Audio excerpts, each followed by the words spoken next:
Welcome to the Jaybefaunt channel. I am your host, James Fauntleroy. So good to see all of you here on this Tuesday afternoon, July 1st. Yes, it is July 1st. It is a Tuesday and it is 3 p.m. So you guys know exactly what time it is. Just to let you guys know that the Jaybefaunt channel is also part of Revolutionary Blackout Network. So you guys can find me there on Thursdays for the Savvy and JB show and Sundays for the JB show. If you guys have not already, go ahead and give a like to the stream. This helps me out very much.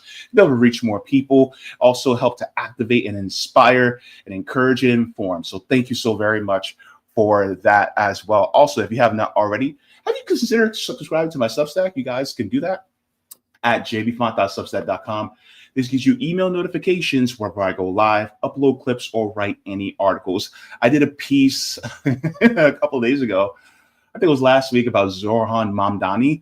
So you guys want to take a look at that, go ahead and take a look at that. So thank you very much for that. Also, if you guys would like to get my video reactions to your questions or any reactions to videos that you guys may find interesting, you guys can actually share that. You guys can share it with me through QBounty at qbounty.com/Jaybefaunt. So thank you very much for that there. Good to see all of you here. As always, whenever I have a guest, I want to make sure I'm respectful of their time. So we're going to get right into it. But hello to everybody. And I will give my hellos to you and salutations in a little bit later in the show. But what are we going to be talking about today? Let's get into that beautiful thumbnail. Roll that beautiful beam footage. Here we go. So we're going to be having a conversation about a few things. So later in the show today, we're going to be talking about a Philadelphia workers' strike. This is a municipal workers' strike in Philadelphia that's happening today. We're going to get into that because I think this is very important.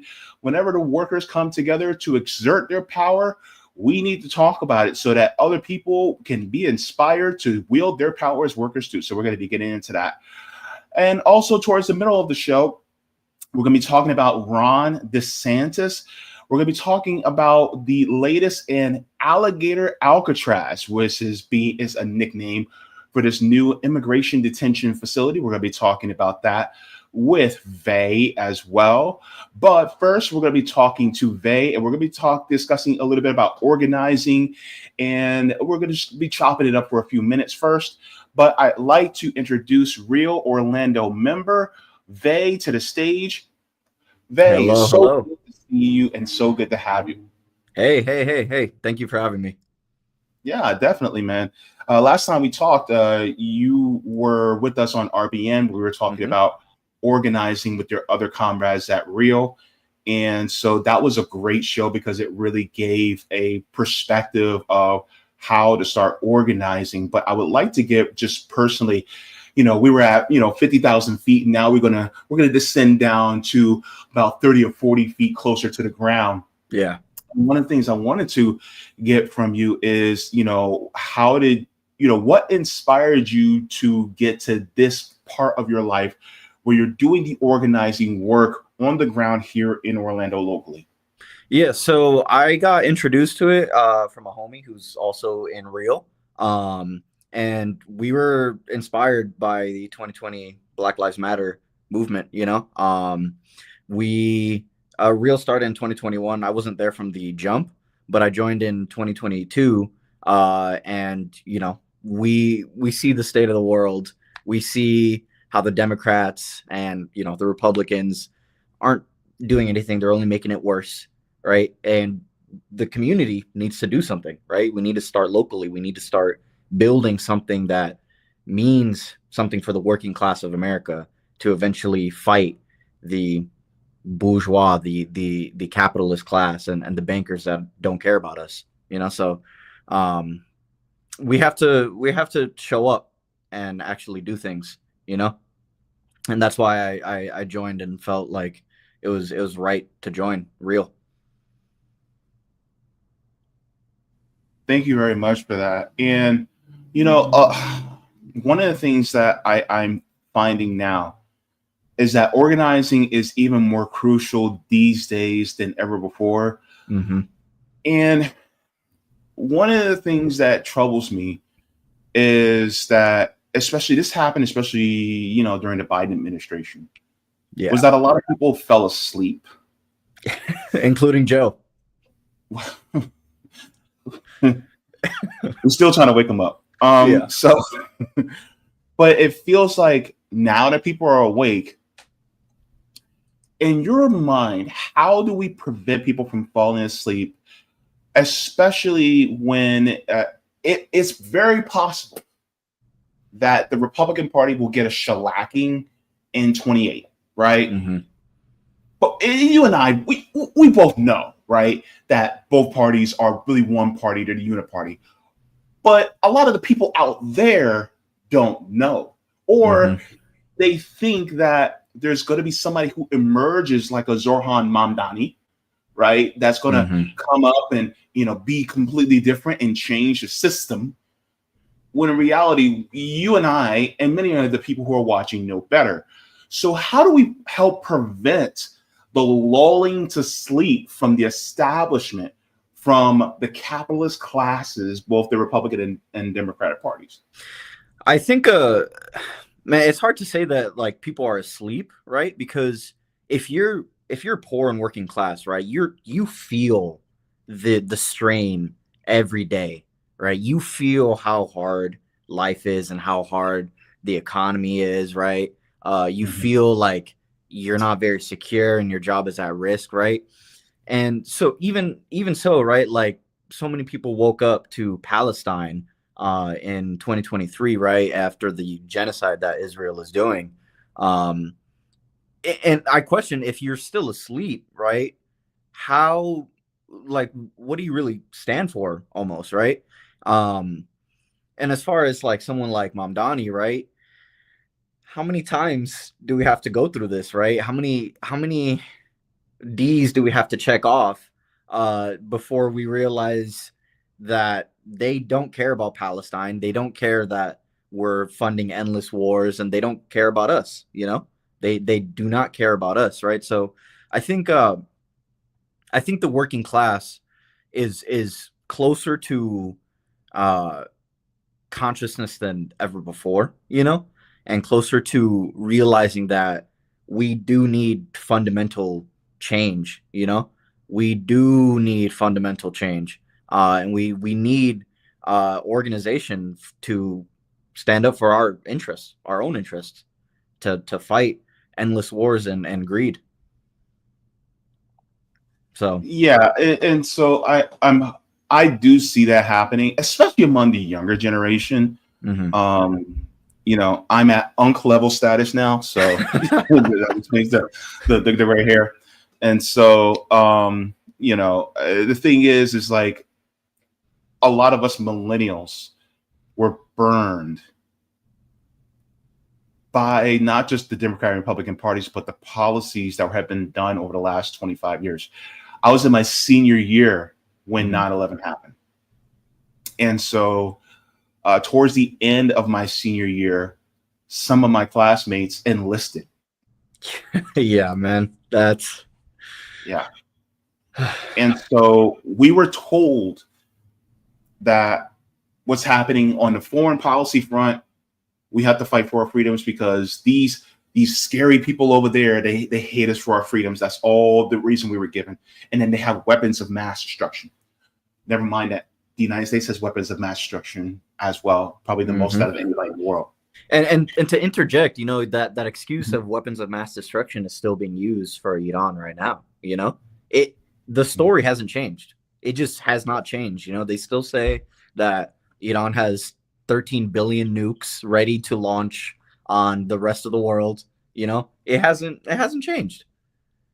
Yeah. The funny part about that is that, like, as far as nuclear goes, all Iran has is enough, enough nuclear power to power homes. Mm-hmm. They don't have enough to destroy homes. Look, if you want to operate your PS5, Iran's the answer. But if you want to destroy your house, well, you better come back home to the United States because Iran ain't got it. Yeah, Iran doesn't got it. That's the crazy part. I'm like, why do you look? For the last 30 years, probably since before you were born. Yeah, before I was born. Yeah.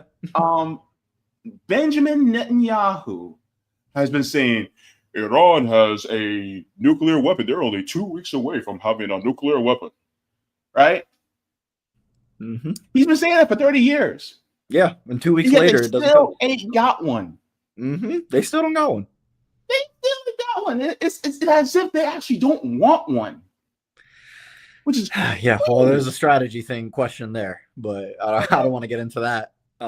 It's ridiculous how they don't even care about maintaining their lies anymore, right? I'm noticing that they don't care what the narrative is anymore, right? They can just do what they want, right? And they know that there's no real organization to stand against it, and no real power to fight those who are allowing this to happen, right? So they can just kind of do it, and they've been trying to attack propaganda, right? Like by banning TikTok and things like that. But like at this point, they don't really care anymore about manufacturing consent and. Yeah. And so, and with that, it's like, okay, we are witnessing, and this is one of the good parts about social media. This is one of the positive parts about the internet, is that now there is a democratization of information that's being shared. Mm-hmm. So now we're not just spoon fed through the corporate news media. Now we have apps like TikTok, right? Yeah. And there are independent news journalists that are all over social media that are like, hey, this isn't happening the way the State Department is saying, or this isn't happening the way that CNN, Fox, and MSNBC are saying. This is actually quite different. Mm-hmm. And so then we're seeing that on the ground and we're going, you know what? They're absolutely right. And then we're talking amongst ourselves and we're going, this government is trying to play us. Yeah. And then we're seeing, oh, they spent this many billions on these other countries rather than actually helping us here at home. Meanwhile, the homeless rate is jumping. I spoke about what happened here in Orlando, where they actually tried to retrofit 2 Greyhound buses for the unhoused. Dude, it's the incompetency in the city is incredible, right? Again, if you don't know me, I'm part of REAL, which stands for Revolutionary Education and Action League. And we are a communist organization that focuses on feeding the homeless here, right? And we focus on education and uplifting our community, right?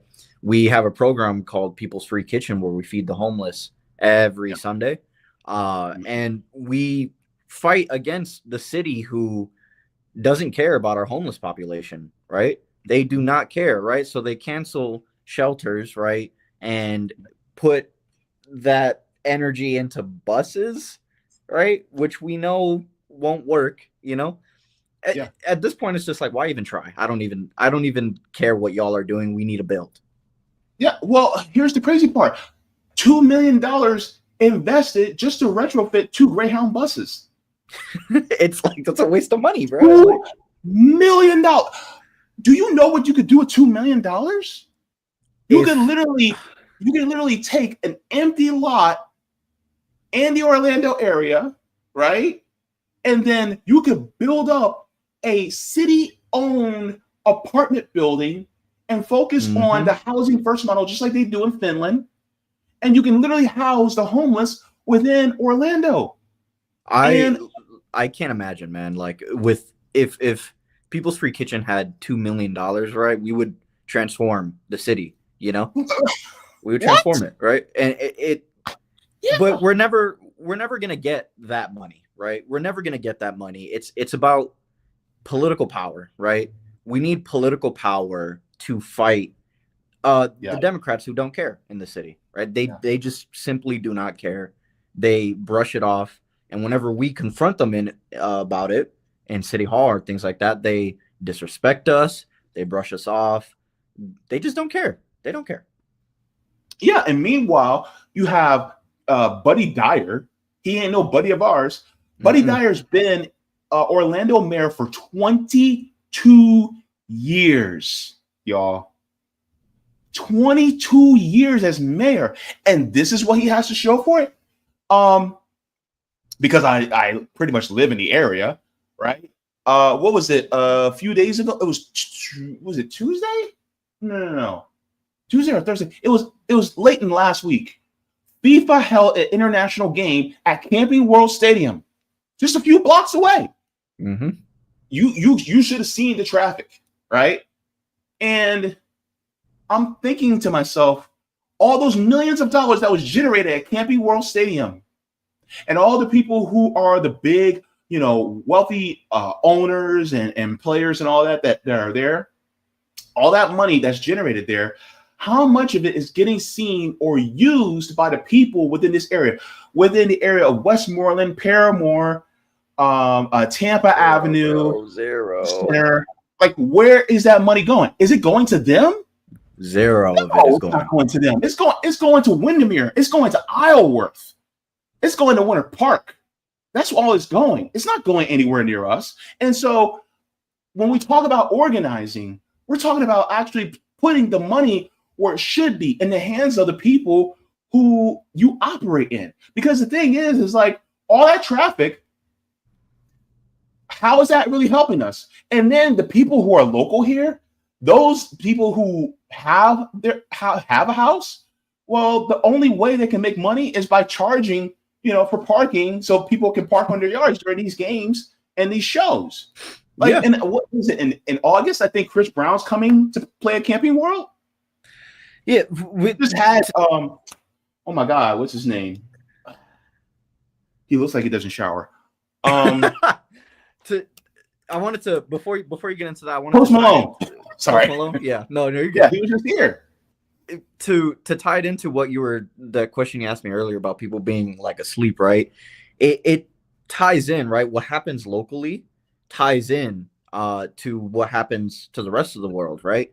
We see that in Orlando, they don't care about us, right? All that money that they're using for stadiums goes to the rich, right? Yeah. It doesn't go to the communities, right? And we see that happening all across America, right?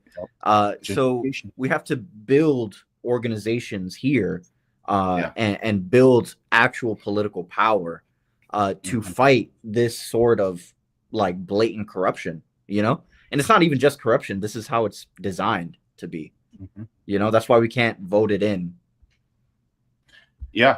And so it's kind of funny that you mentioned that, because here's something that I found.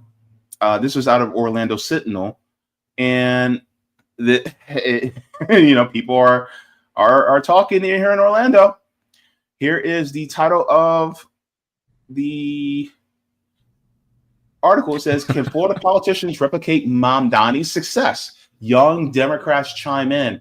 So now they're saying that they want their own version of Zohran Mamdani in Orlando. Oh man, I have a lot of thoughts about that. Go ahead. He has such a big win in New York, right?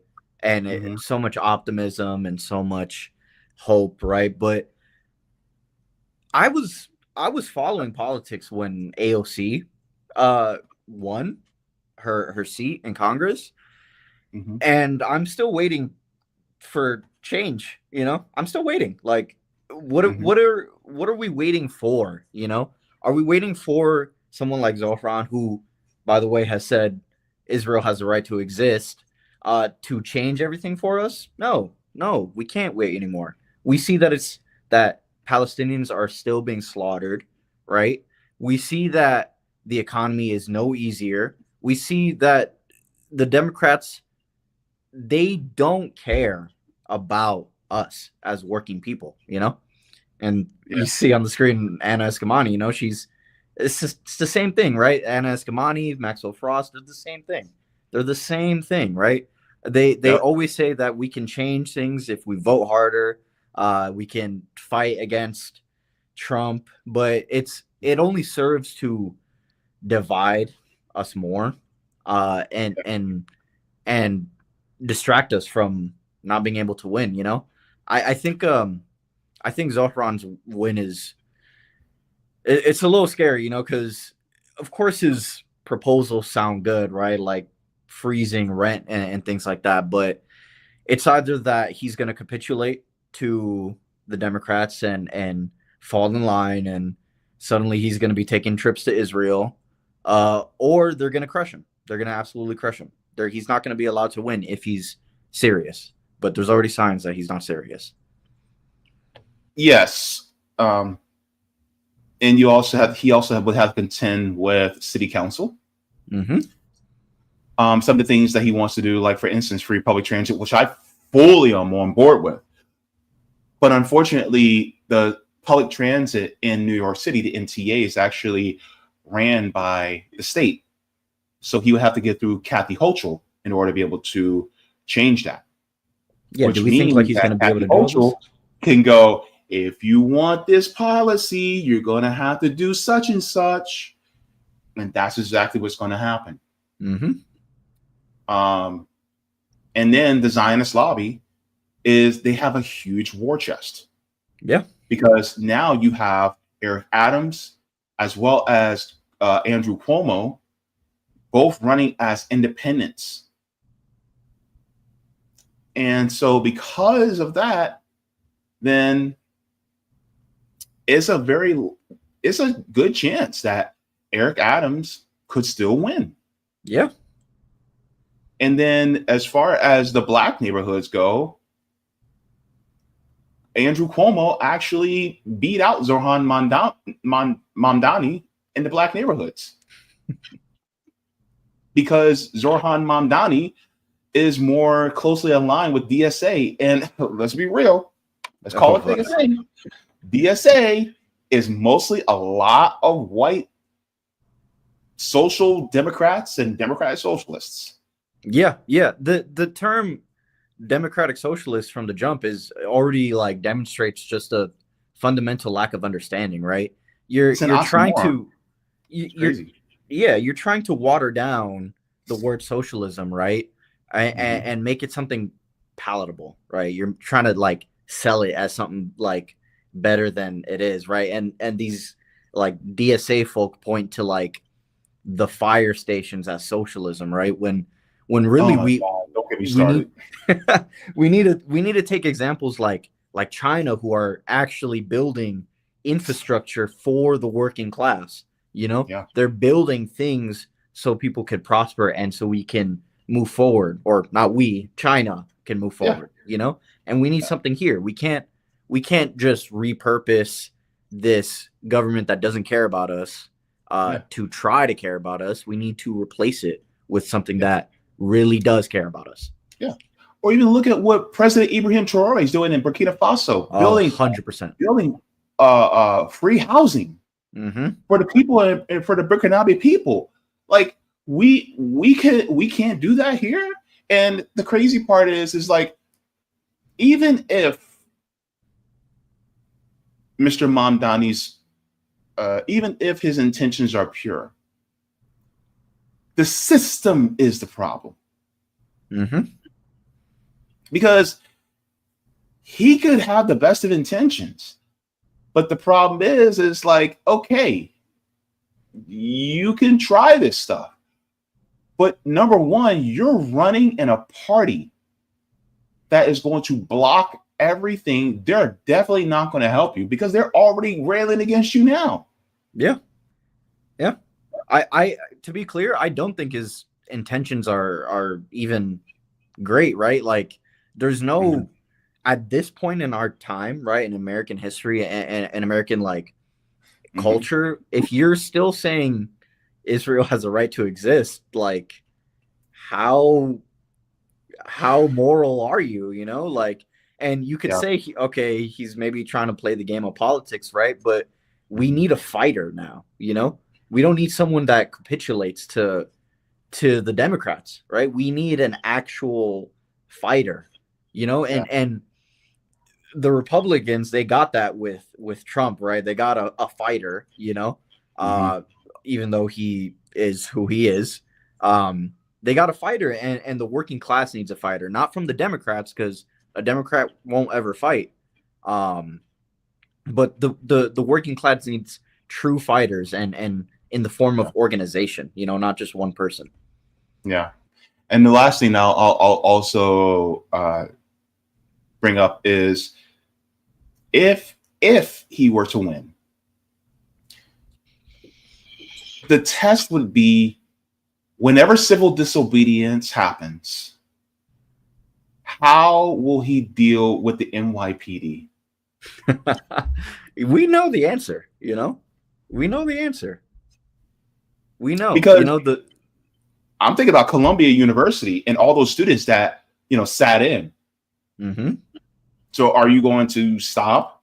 Are you going to stop the NYPD from, interfering with civil disobedience, for interfering with free speech rights? Yeah. Yeah. Or is he going to allow them to do what they always do just because he wants to be able to make re-election? Yeah. He's gonna turn into a career politician, much like AOC. It's. I find that Zohran is gonna obviously he's gonna disappoint the people who got him elected, right? He's gonna disappoint the entire city of New York, and it's gonna give a bad name to socialism, right? Because the establishment will look at New York and be like, "Hey, this is your socialism, right?" When Zohran didn't get anything done, he's only strengthens the establishment, and they're gonna be like, "Hey, look, this is socialism," and it's gonna serve to polarize everything more, Yeah, I mean, even the mayor of Chicago right now ran on being a socialist, and then he turned into a career Democrat politician. Yeah, no, I remember that. I'm originally from Chicago, and and obviously I wasn't there when he got elected, but I saw it coming too. I saw people very excited that I knew, very excited for him to get elected, and it's just what happened now? Yeah, it's like people are gonna get mad at me for saying this, but bad socialists who aren't even going by real socialist principles that get into office, and then they make you think that's what socialism is, when in reality they're not even principled. Because a principled socialist would actually, no matter what, they would actually fight, and they would use their bully pulpit in the city in order to be able to motivate the people to get what they want. Like, for instance, if I were to, I'll be talking about this later in the stream, but what's going on in Philadelphia? If I were mayor of Philadelphia, let's say I'm trying to make sure that the city and sanitation workers get more money for their, as far as wages, benefits, things like that. But if I'm being blocked by city council, I'm standing with the unions and I'm going, "Hey, you know what? Good. Go on strike. I'm standing with y'all." Mm-hmm. Mm-hmm. All right, let the trash build up. Yeah. Let everything go. And then I'll get on camera and tell everybody, "Look, I stand with them. The reason why this isn't going through is because of city council. So your ire needs to go to them." See, there are things he could do. He could throw, some of these Democrats under the bus.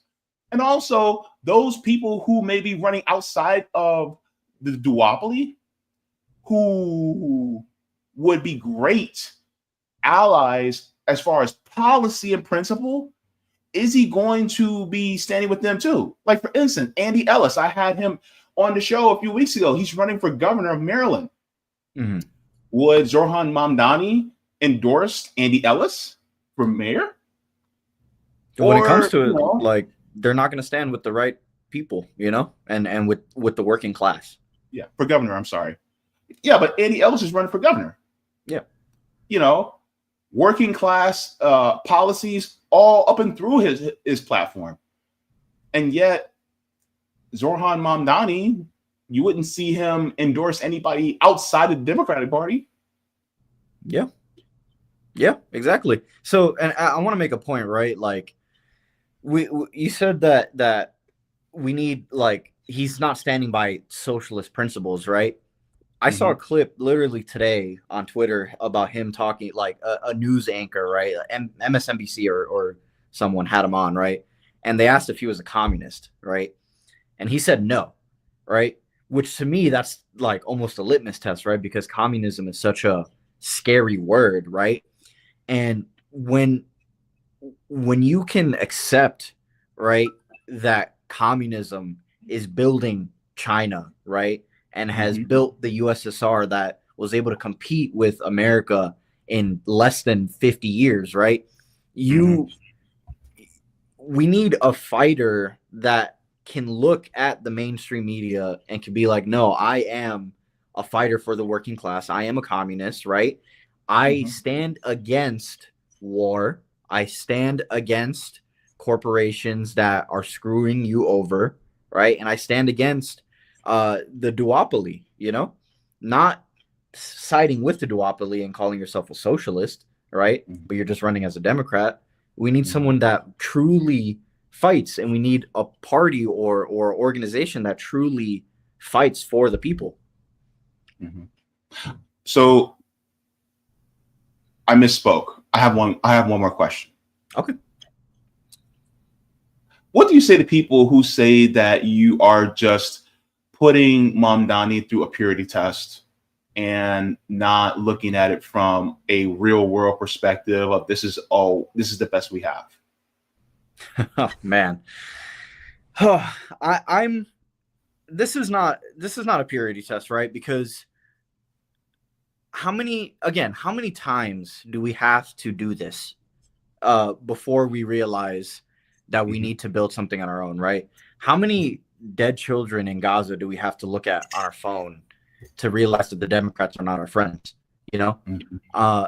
Is it being a purist to expect that our politicians don't help fund a genocide, right? I would actually flip it back, right? They're the purists, they don't actually want to build with working class people, right? They'll shun working class people who maybe are just a little bit problematic and say that, hey, we need to side with the Democrats and win the Kamala crowd instead of the crowd that is broadly anti-war or the crowd that doesn't have enough money to pay their rent, and that's just a majority of people, that is a majority of people in this country. You're shunning away those people by putting a D next to your name, and you're doing that on purpose, and you're siding with the warmongers and you're siding with the corporations, you can say that you're not as much as possible, but you are by siding with the Democrats. You're the purist here, That's what I would say. You know what? I'll say this. If I were him, I would not be trying to say anything that would appease people on Wall Street or Zionists, because they do not deserve it. They don't deserve to be appeased at all. In fact, I want the people on Wall Street to be shaking in their boots. I want the Zionists to be shaking in their boots. Yeah. And anybody that's anti-Zionist, including Jewish people, I'll be going to their synagogues and I'll be, sitting with them and chatting with them and hearing their concerns, right? Yeah. I'd be going to the Jewish Voices for Peace. I would be like, look, stand with me and let's get this done. Right? Yeah. And look, as somebody that's LGBTQ, I'm glad to see him at the Pride Parade. But my question is,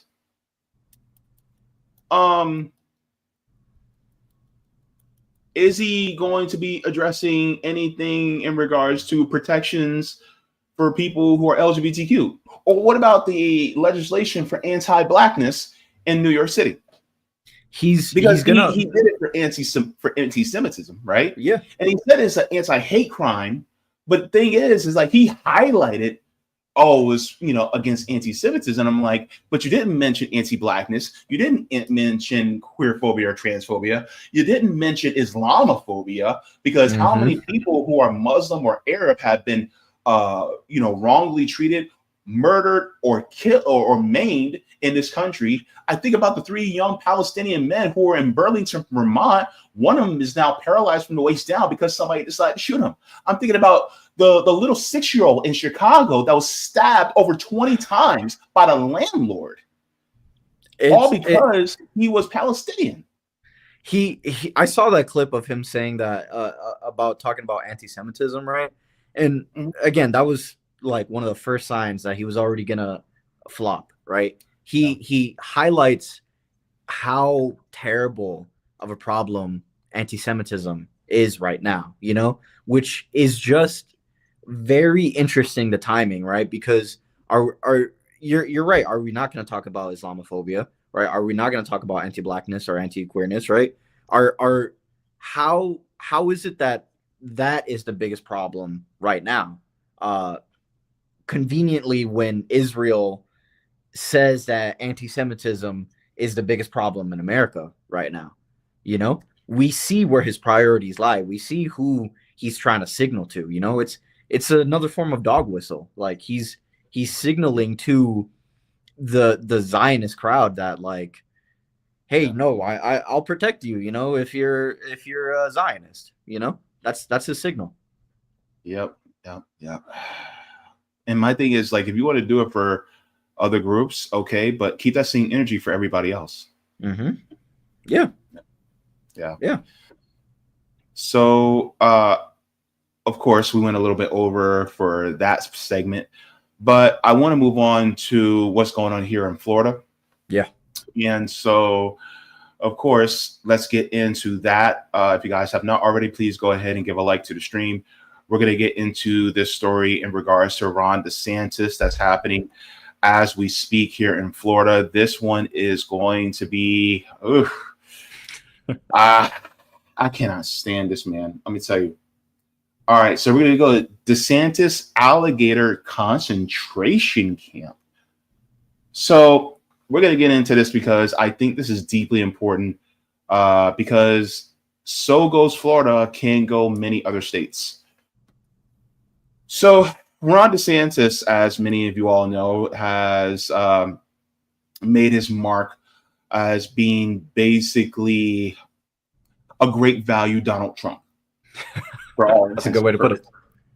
And so now what's happening is there is a new detention facility that Ron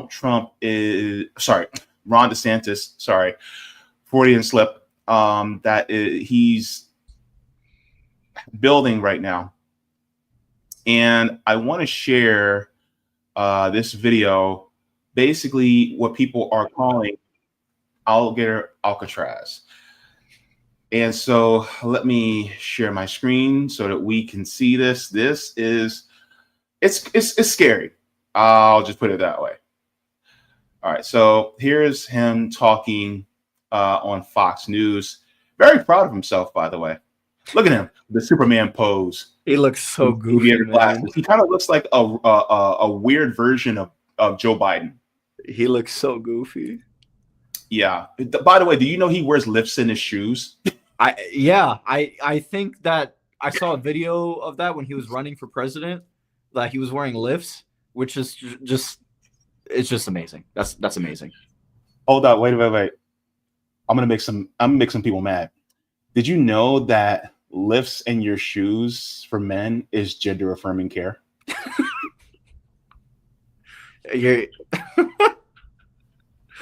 Yeah, no, he wants to look more like go part of your big bone mama about it. Yeah. he wants to look more like a tough guy. He wants to look more like a man, right? Mm-hmm. Yeah. Why don't he just accept what God gave him? Oh, he can, man. Yep, got him.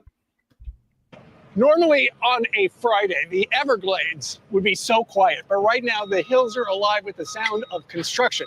Joining us right now is Governor Ron DeSantis here in the great state of Florida.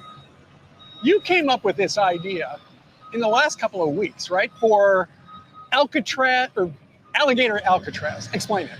Well, when you want to have deportation of illegal aliens, there's a process the DHS has to go through to vet, to process, and then to stage them for removal. Right. And, we've got jails, and our sheriffs and police are working. The state of Florida is all in on President Trump's mission. And obviously you have ICE operations, but that's not enough. And so there needs to be more ability to intake, process, and then deport. So this answers that. This is going to be able to have more than 3,000 illegals can be processed through here. We've got a massive runway right behind us where any of the federal assets, if they want to fly these people back to their home country, they can do it one-stop shop. So this is coming from a guy that helped run Guantanamo Bay, and Guantanamo Bay was famous for torturing, people who weren't even tried for the crimes of the alleged crimes of terrorism, and many of them were released because it found out that they weren't actually terrorists. Yeah, he's a war criminal. That's what he is. He served in the military, right? And he was heading the torture programs in Guantanamo Bay, and torturing Muslims that had nothing to do with 9/11. Yeah. No due process, no anything. He was a JAG lawyer. Yeah. Let's continue. Where will the migrants come from? And we should point out, we're about 50 miles to the west of Miami, right? More than that, I'd say. So we're in the heart. We're actually mostly in Collier. We're actually mostly in Collier County, to be honest with you. So I was going to say, this is the we're in the middle of nowhere. Dade Collier Airport. So this is an airport that we use for training military. As you see, we're doing this on the existing footprint. But basically, I would say most of the illegals will likely be ones that are apprehended in Florida. We've got across this country about 750,000 illegals that have already been ordered to be removed by an immigration judge. We've probably got 50,000 or more in Florida. And so we're going to have our hands full just with that. But I'll tell you, this is going to be a force multiplier, and we're really happy to be working with the federal government to satisfy President Trump's mandate. None of this stuff was here except for the runway about a week ago. Well, there's a couple buildings with the airport. This is a functioning airport. The media has erroneously tried to say it was defunct. It's not defunct. They do have flights. All those training flights will still be able to continue, no problem. But all the stuff that goes into intake and processing of illegals, you're seeing this put up. This is all 24 hours. 24 hours from now, you're going to see even more. And by Tuesday, this will be able to have intake of illegals. And you've thought of— And that Tuesday is today. Man. Meaning that he started construction on this project about a week ago. Now, here's my question. He can use all that taxpayer money to construct this entire thing, and yet, when it comes to actually infrastructure and things for those of us Floridians that need it the most, there ain't nothing for us. Nothing. Absolutely nothing. That doesn't make sense to me. Like, if he's going to be Florida first, then why not focus on building up, infrastructure for Floridians? Yeah, to make it makes sense to me, honestly, right? Because we know he's not. All these politicians will say America first, right? But he's not. He's not America first. He's not Florida first, right? He's gonna just do whatever Daddy Trump says, right? He's gonna build whatever facilities that Trump wants, and he's gonna do what he's told, because he's a shill, and he's a dirty politician like the rest of them.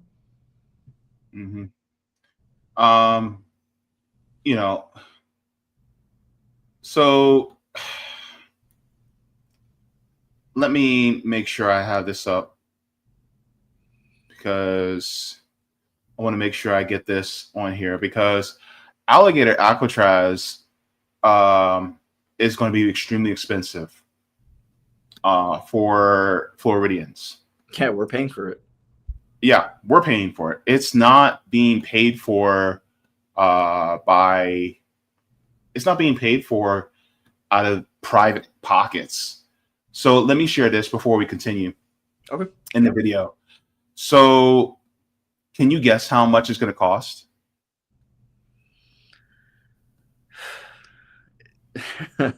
Probably a whole lot, man. All right. So Millions. All right. You're definitely right in the millions. Okay, so this is out of Miami Herald. Florida seizes Everglades land to house detained migrants in Alligator Alcatraz. So it says, with the blessing of the federal government, DeSantis administration on Monday began building an immigration detention center on an airstrip deep in the Everglades, where people ensnared by President Trump's deportation sweeps will be housed in trailers and heavy-duty tents during the dog days of summer. Mind you, it's in 95, 96 degrees plus in Florida right now. Planning to open the 1,000 bed facility within days. Remember what Ron DeSantis said? He said about 4,000. It's 1,000 beds, but he's trying to put in 4,000. Yeah, he's gonna cram them in there. Yeah. He says state law enforcement officials commandeered the environmentally sensitive land owned by Miami-Dade County and began ushering trucks carrying portable restrooms and industrial generators. A private emergency management company was also on site helping set up what state officials calling Alligator Alcatraz. The construction facility, surrounded by wetlands filled with alligators, snakes, and mosquitoes, represent a new expanded front in Florida's push to increase its immigration enforcement footprint on the harsh optics deployed to dissuade migrants from entering the United States. Here's the point. Governor Ron DeSantis and the Florida cabinet have been lobbying the federal government for months to give them more autonomy to detain, house, and deport immigrants, positioning the state as the most aggressive in the nation when it comes to illegal immigration. Florida will run the facility at a cost of about $450 million a year, with the ability to seek reimbursement from the federal government, a senior Department of Homeland Security official told the Miami Herald in a statement on Monday. So you mean to tell me in 10 years, it's going to be $4.5 billion to run this one facility? The crazy part is, let's say you voted for DeSantis, right? You're probably a conservative person who is seeing how our money is spent and seeing how much is wasted. And you look at this and be proud, And another thing that I found funny about this, right? It's going to be surrounded by wetlands filled with alligators, snakes, and mosquitoes, right? And that's their security, according to them. That's their security. But gators don't really do anything. They don't attack humans like that, So I'd imagine that it won't be very hard to escape, I don't know, man. We can see how serious our government, both in Florida and the federal government, is, and the reality is it's deeply unserious, It's deeply just distracted on terrible policies and wasting our money, when the whole problem of immigration is an American issue, because we keep destroying those people's countries and those people's homes, So when they look at America as their only option because we've destroyed their home, then they come here, and we're punishing them for it.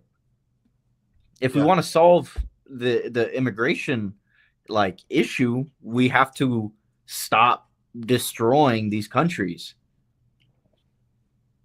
Yeah. And the thing is, some people will argue and say, well, some are, coming here because of economic opportunity. I'm like, exactly. Because there's sanctions that are happening in these countries that are causing their economies to be depressed in the first place. Lift the sanctions, stop the blockades, and leave these countries alone. And maybe, just maybe, they wouldn't have to come here for economic opportunities too. See, this is the thing that some people forget, is that, yes, they're coming here for economic opportunities. Why? Because of the country that they came from. Their economy is being depressed by ours. And so, of course, they're coming here because it's better to be behind the barrel of the gun than to be in front of the barrel of the gun. And it's crazy to me that people are like, well, they're just coming here because they want to take our jobs. Yeah, they want to take our jobs. Because you know why? Because we took their country. We took their country, man. We took their country. we are all because the corporations want to own their shit. That's basically what it is. Yeah. And Yeah. so look, if we give them back what's theirs and let them operate their country autonomously, then guess what? People don't usually leave when they have a place that's good. So therefore, if you leave their country alone and let them do what they need to do in order to have their own country, if they want to go socialist, fine. If you think that socialism is so bad and it will depress the entire country, then let it fall on its own. Why are you trying to sabotage it in order to make it fall? They know it What works. are you afraid of? They know it works. They know it works. They know it works. They say that it won't ever work, but they know that it works. They've seen it work, right? And that's why they feel like they have to intervene. You know, it's absolutely crazy to me. You know, I feel like, man, our economy, right? I find it particularly disgusting when Democrats try to defend like immigration, right? Because the way they do it is they say, "Oh, but who else is gonna work these jobs? You know, who else is gonna work That's these another jobs?" problem I have. Like, Because I'm like, okay, so you're basically saying that we should keep them coming just so that they can be exploited? yeah, so they don't get any benefits, right? They get paid less than minimum wage. You know, why do you want them here? You want slaves. That's what you want. You want slaves. You want to destroy those countries because they've chosen a different path than the American hegemony, and then you have them as slaves. Yeah. And so that's the problem with the Democrats. The Democrats are like, let them come in. But the thing is, like, yeah, you let them come in, but you're letting them come in to be exploited. Yeah. Yeah. It's simple. It's simple. And you still haven't addressed what the United States government is doing to their countries. Because I don't see any Democrat going, you know what? We need to lift all these sanctions and lift all these embargoes and leave these countries alone. That will actually slow the rate of undocumented immigrants coming into the country. Yeah, you don't see a single Democrat who is okay with lifting the sanctions and like lifting the blockade in Cuba, lifting the sanctions in Venezuela, lifting like the sanctions in Iran or anything like that. None of them will ever be okay with that or advocate for that because they know that our government has chosen that path, and if they fight against it, they're done. You know. Mm-hmm. Yeah. So yeah, it's going to cost $450 million, which is $4.5 billion over 10 years that we're going to be having to fork over. And so it's crazy because I honestly do think that if Ron DeSantis was really serious about curbing undocumented immigration, then he would be pushing for the United States to stop the sanctions and the destabilization that our country does in these countries. Because the thing is, like, you're destroying, their home, and so they have to flee. And if they're fleeing, then guess where they're coming? They're coming towards us because the earth is only finite. There's only so many different places they can go. So they're going to come here. Right. Yeah. His best buddy, Marco Rubio, will spend all the time like invoking sanctions and advocating for regime change in these countries and destroying these countries, right? When he cannot, he can leave these countries alone and let them develop, and we won't have a problem of immigration, and that'll cost us $0. Yep. Let's continue on. And it gets worse. Lot of everything. Okay, so there are 4 gigantic tents. Let's come on over here, Governor. And people are thinking, okay, you're in the middle of the Everglades. It's hot. That would explain why you've got this bank of air conditioners here. Yeah, so I mean, this is going to be, illegals will come in, they'll be processed. There'll be places for them to be housed. You'll have an ability for food. You'll have an ability for them to consult legal rights if they have that, because there is a process that's involved with this. So this is really everything. This is going to be a self-contained little area. And then, of course, you also have stuff for the staff that work here. So We've got laundry facilities. We've got showers. We've got, obviously, there you see the shower and bath facilities. Yeah, right there. Yep. Where do you go to get a bunch of bathrooms like that? Well, so this is being done by the Division of Emergency Management. So when we have a hurricane, like we would actually have people stage here for hurricane response normally, Right. Anyways, but we have it when we have all the linemen come in to do the power. Sure. We have to set up little areas for them, and so you have all this type of stuff. So this is not our first rodeo. The detainee illegal alien mission's a little bit Right. different, and the deportations. But logistics, we know how to do that. Right. And, for people thinking, okay, they're going to put the migrants on this hot asphalt, it looks like you're building a subfloor. And in fact, some guys are putting down the plywood. Yeah, right no, now. look, this will be, there's not going to be anything that they're hurting for anything. There'll be AC, there'll be things that everybody needs. There's medical here. So it's being done right. It's being done by the book. Well, when you think of the imagery of Alcatraz is surrounded by a bay. Here in the Everglades, you're actually surrounded by gators and pythons. So this is as secure as it gets. If a criminal alien were to escape from here somehow, and I don't think they will, you've got nowhere to go. No. What are you going to do? Trudge through the swamp and dodge alligators on the way back to 50, 60 miles just to get to civilization? Not going to happen. So not only that is it secure, it also takes this deportation mission out of the hair of our local and state law enforcement. This has no impact on Florida residents because Right. some of that stuff can have an impact on them if it's in more populated areas. And so logistically, this really answers the call. All you need is a little bus to move them, Right. about 2,000 feet that way, then get on a plane and they're Right. gone. Well, listen, the DHS must love this because they're hurting for facilities. And here you are helping the federal government out. Yeah, well, I said at the very beginning when President Trump took office, you have to have state and locals on board. You got to be on the team if you want to get the deportation mission done. We're done that better than anybody, but I hope other states will follow suit. If the president is watching, I'm sure that runway right over there could probably land Air Force One. An invitation from me. We can land Air Force One right there, no problem. We'll get it done. I think the president would be impressed with what these guys are doing out here. Well, it is very, very impressive. Let me ask you something off topic regarding. By the way, I just saw that President Trump actually did visit. So of course he did. Yeah. Of course he did. Yeah, we knew he was gonna. Yeah. So yeah, let's continue. Alcatraz here. A couple days ago, you said regarding New York City, where that socialist won the Democratic primary. If he wins, so many people are going to be leaving New York. It's going to be a giant exodus, and they're going to be coming to Florida. Unfortunately, I think the bad governance just repels people. And I love New York City. I think it's one of the greatest cities in the world when it's at its peak. But now they're struggling. And if this guy gets in, all bets are off. And yes, the socialism, he wants to tax like white neighborhoods more. It's insane. But I'll tell you, when he says abolish the NYPD, Right. eliminate cash bail, your personal safety as a resident there is at risk if this guy's policies go into effect. And that's the one thing I found talking to people that have moved to Florida.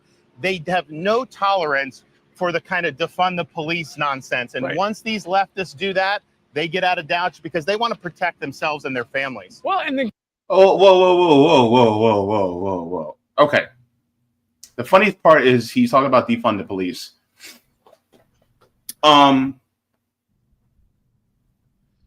Who are the ones who are targeted by police the most? And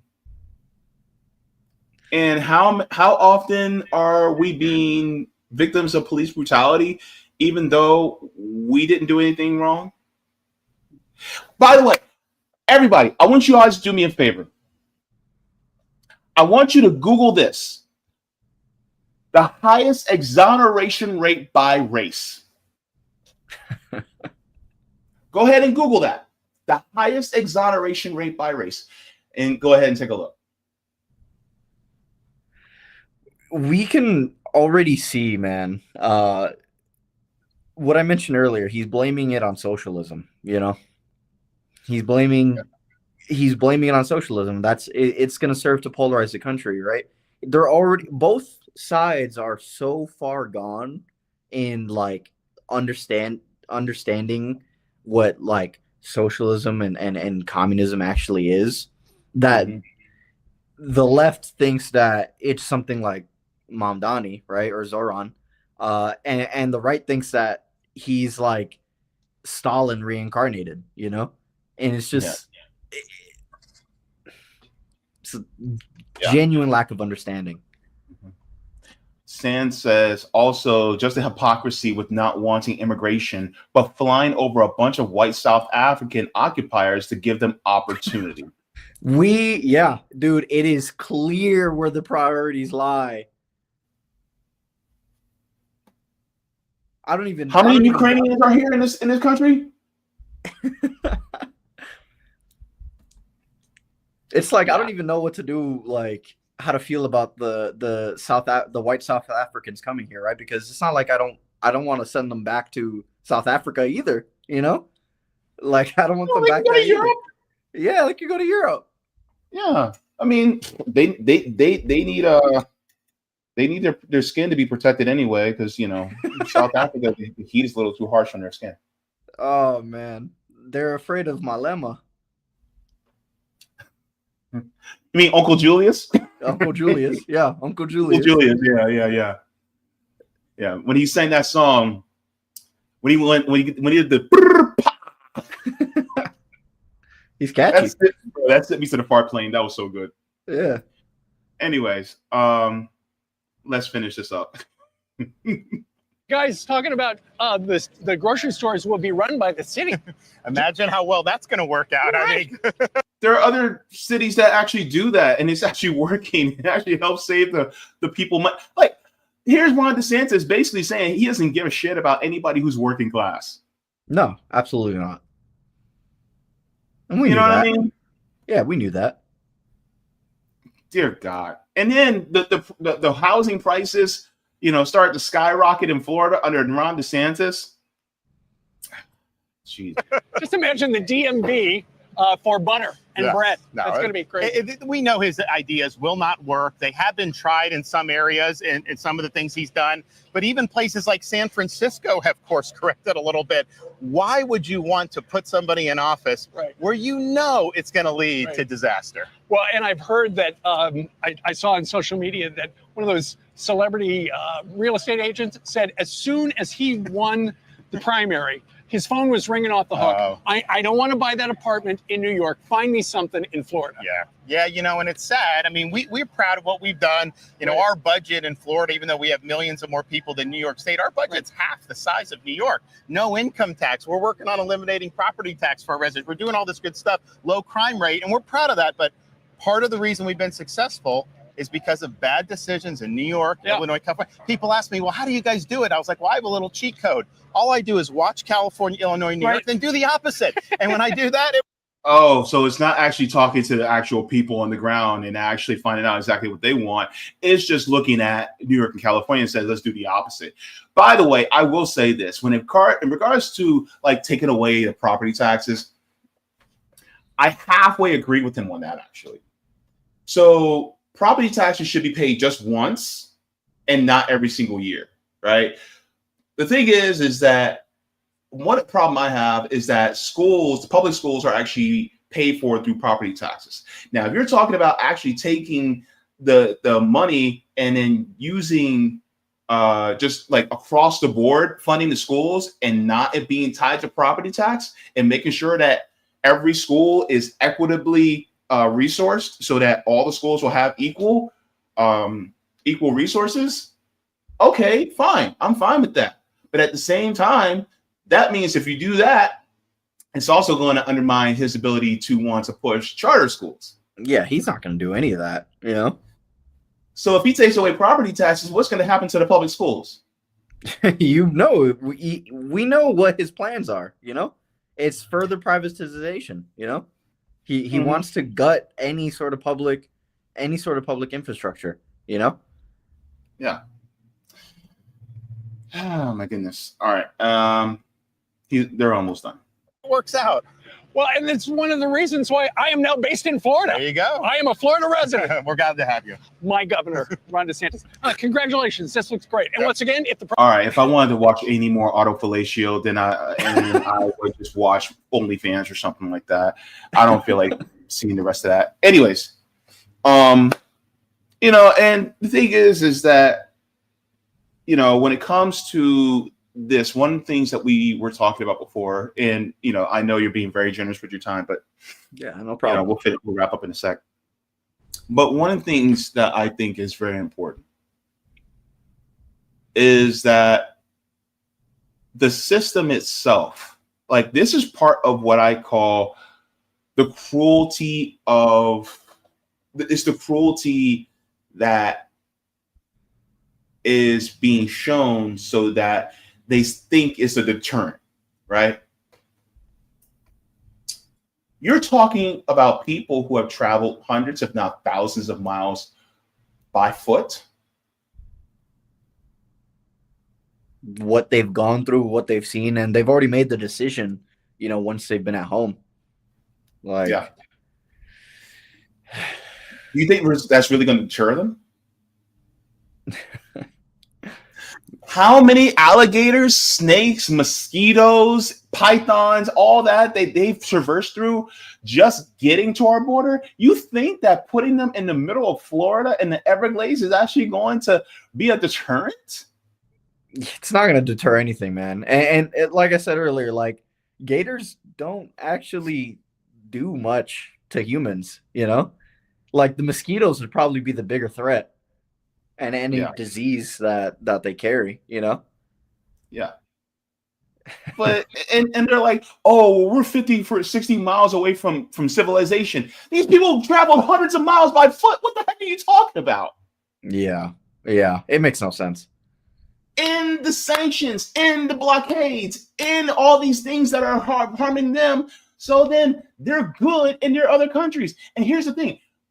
I am cool with immigration, right? What I'm not cool with is having two sets of victims. You have one set of victims that have to come here and then they get exploited as soon as they get here. I have also another problem with another set of victims, that being us, especially a lot of us Black Americans, when we want to work these jobs, when we can't work these jobs because they're underpaying, and they'd rather pay somebody who's undocumented so that they can exploit them and then take away and use them as labor instead of paying us a living wage, which we should have. And so there's two sets of victims.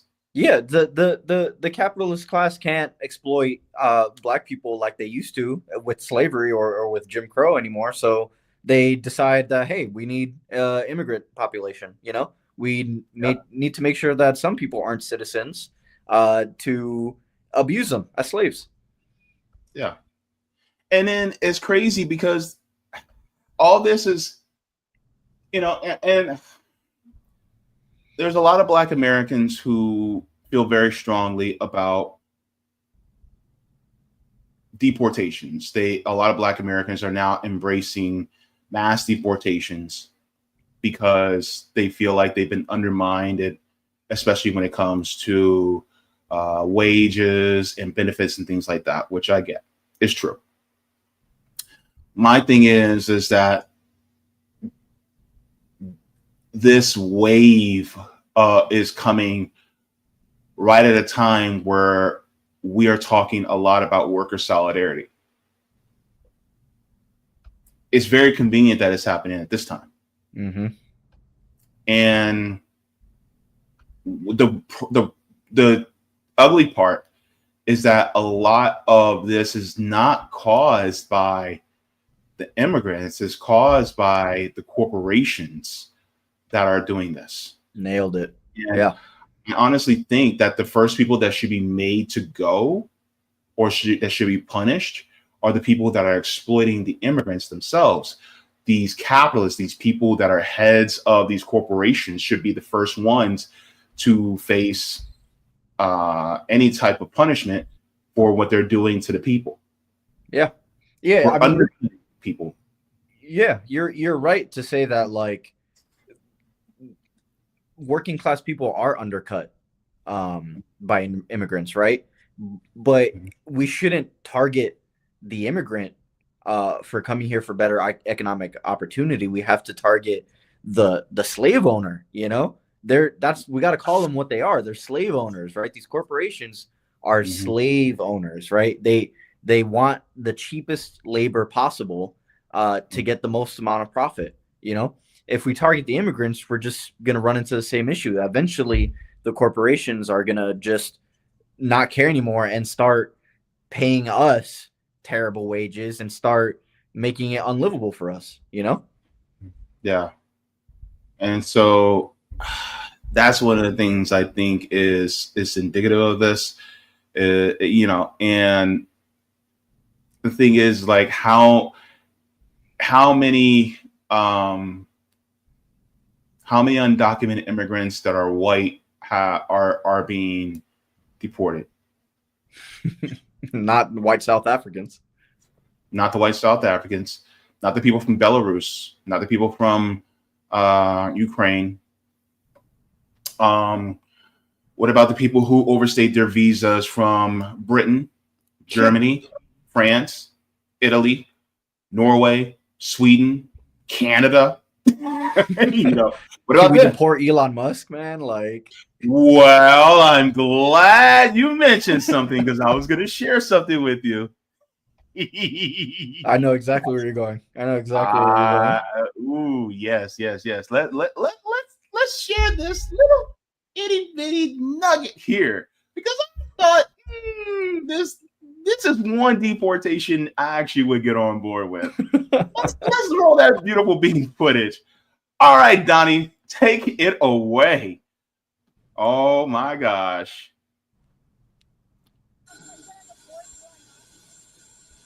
I don't know. I think we'll have to take a look. We might have to put Doge on Elon. You know Doge is?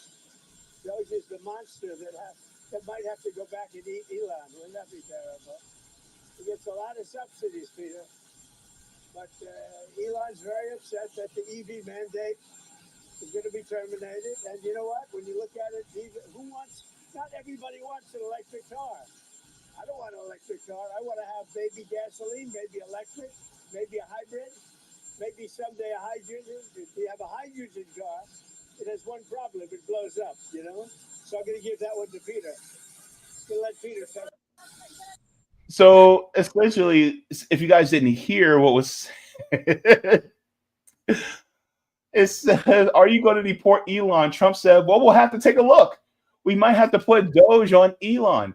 Wouldn't that be terrible? He gets a lot of subsidies. Elon's very upset that the EV mandate is going to be terminated. What? Listen, Trump, I am fully on board. I'm fully on board. This is a bipartisan for working class Americans, right? Fully on board with sicking Doge on Elon Musk, man. I'm fully on board. It's hilarious. He's like oh my gosh. Look, if Elon gets deported, I don't know, man. I don't know. I don't think he will, man. It's nice hope. It's hope for sure, but I don't think he will. I want to point out something though with Elon Musk, right? He is like, I think, the biggest benefactor for government subsidies. He gets all the money he wants, right? That might be changing now, but he's been getting all the money he wants to do his little projects that don't work, and he's been able to just eat up American tax dollars.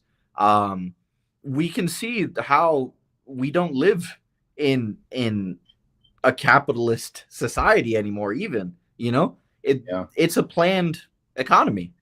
It's a planned economy. It's just planned for the rich and powerful. Yeah. Also, let me show you this, because a lot of people are curious about what Alligator Alcatraz would look like on the inside. Let's take a look at this. Alligator Alcatraz, now that it's fully built, this is what it looks like.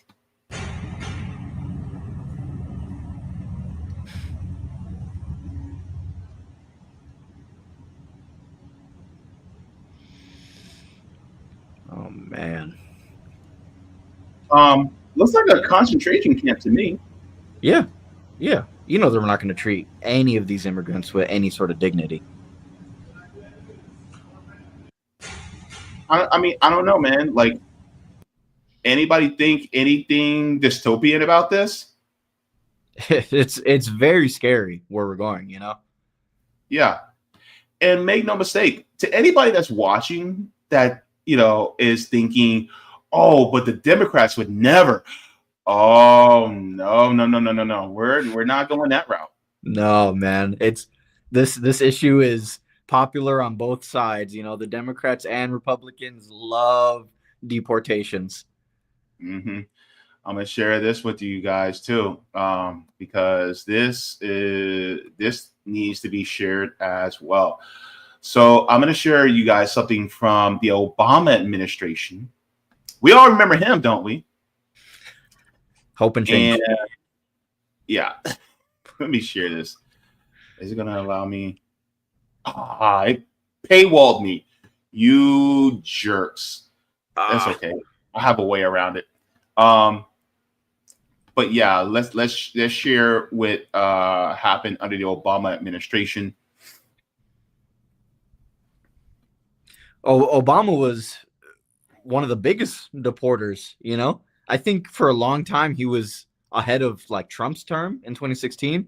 I don't know how those numbers are going to stack up now, but Trump is just a little bit more vocal about it. Like Obama was happily doing this quietly, you know? And he had a lot of numbers. This is Jay Johnson says no free pass for children after border crossings. This is from Jay Johnson. It says moments after Homeland Security Secretary Jay Johnson took his first tour of a southern Arizona detention facility housing about 900 migrant children in makeshift cages Wednesday. He had a message for Central American parents who are on the brink of sending their children illegally and alone into the United States. He said, this journey is a dangerous one. And at the end of it, there's no free pass. There are no permisos for children, for your children who come to the United States. The journey from Central America into South Texas is over 1,000 miles long. It is hot. It is treacherous. And you are placing your child in the hands of a criminal smuggling organization. It is not safe. And then he walked the facility with Governor at the time, then Governor Jan Brewer. And he said Johnson reiterated the warning in an attempt to dispel rumors that they are contributing to the unprecedented wave of unaccompanied children who are illegally entering the U.S. through the Rio Grande Valley. So this was from Barack Obama's Homeland Security Secretary, Jay Johnson. In right? 2014, that's when that article was written. Yup, in 2014, which was 11 years ago. And let's share this. Lest you forget this image, because you guys need to see this. Here it is, Jay Johnson in the facility right there next to Governor Jan Brewer. Jay Johnson is the black man right here. That's the Homeland Security Secretary. And here are all the kids. I think these are the teenagers over here in cages. It's When people talk about, oh my goodness, the Republicans. No. The Democrats, they did the same thing too. Who the hell you think Donald Trump got the idea from? Who do you think Ron DeSantis got this idea from? Yeah, it's a bipartisan issue. It's a bipartisan thing. In 2003, like in 2003, when ICE was created, the Democrats have been supporting it every single year, basically until Trump started like using that, right? But even then, they weren't against it, you know. They just signaled against it. They just campaigned against it, you know. But they're not against it. They love this. They love what Trump is doing. Yep. And so I think that is what is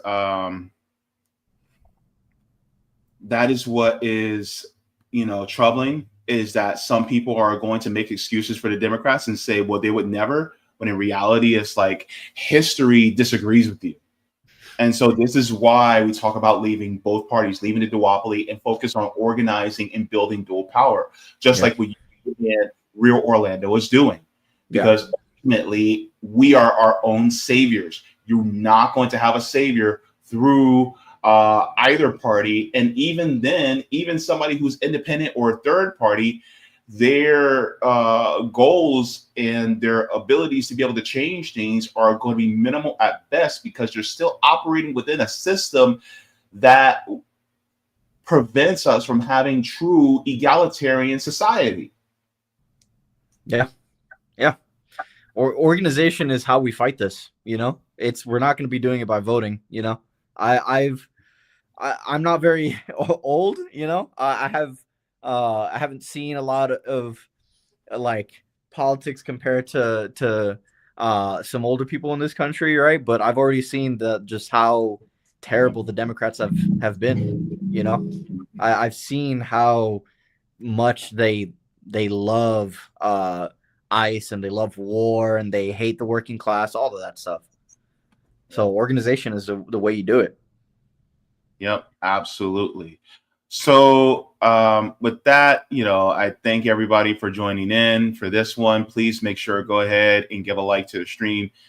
It's very deeply appreciated. And with that being said, Vaye, I want you to let people know where they can find you and what you have coming up next. Yeah. So I like I said, I'm part of REAL. We're Revolutionary Education and Action League. I am also working on my own things. I have a Twitch channel that I'm going to start streaming on. I have YouTube that I'm putting some just small commentary videos on, and music as well. But the primary place you can find me is on TikTok under Vaye Forever, or at Vaye Forever. But yeah, I'm active on Real as well. I should be Build Real on TikTok. You'll see me always talking about politics and current events and things like that, yelling at the Democrats to stop what they're doing. But yeah, you can find all my information at Vaye Forever, probably. I'm also on Twitter or X, whatever you want to call it. So yeah, lots of ways to find me. Follow me, follow Real. We're at real.orl on Instagram, and you'll see me on there, and you'll see me on TikTok. So yeah. All right, thank you so very much for joining. Thank you for being very generous with your time. I know we went over, but this is an important conversation. No, yeah, absolutely. My pleasure. It was amazing. It was very fun. You can have me on at any time. All right, great. I look forward to having you back on again soon. All right, thank you so much, man. All right, see you later, comrade. Bye-bye. Peace out. Peace. All right, everybody. Thank you so very much. Again, thank you so much to Vaye for joining. Please go ahead and give a like to the stream. We appreciate it very much. And go ahead and follow him, and also Real Orlando. They're doing amazing work on the ground. In fact, I try to volunteer whenever I can, especially post-transplant. It hasn't been easy because I got to be very careful. But go ahead and also follow them, because they are doing work on the ground. They're doing the things that we advise you to do, which is to build dual power. Even if you can't create your own organization, you don't need to. All you need to do is just ultimately join an organization. Have you join an organization? You know what I mean? That's something that you can do. It doesn't have to be just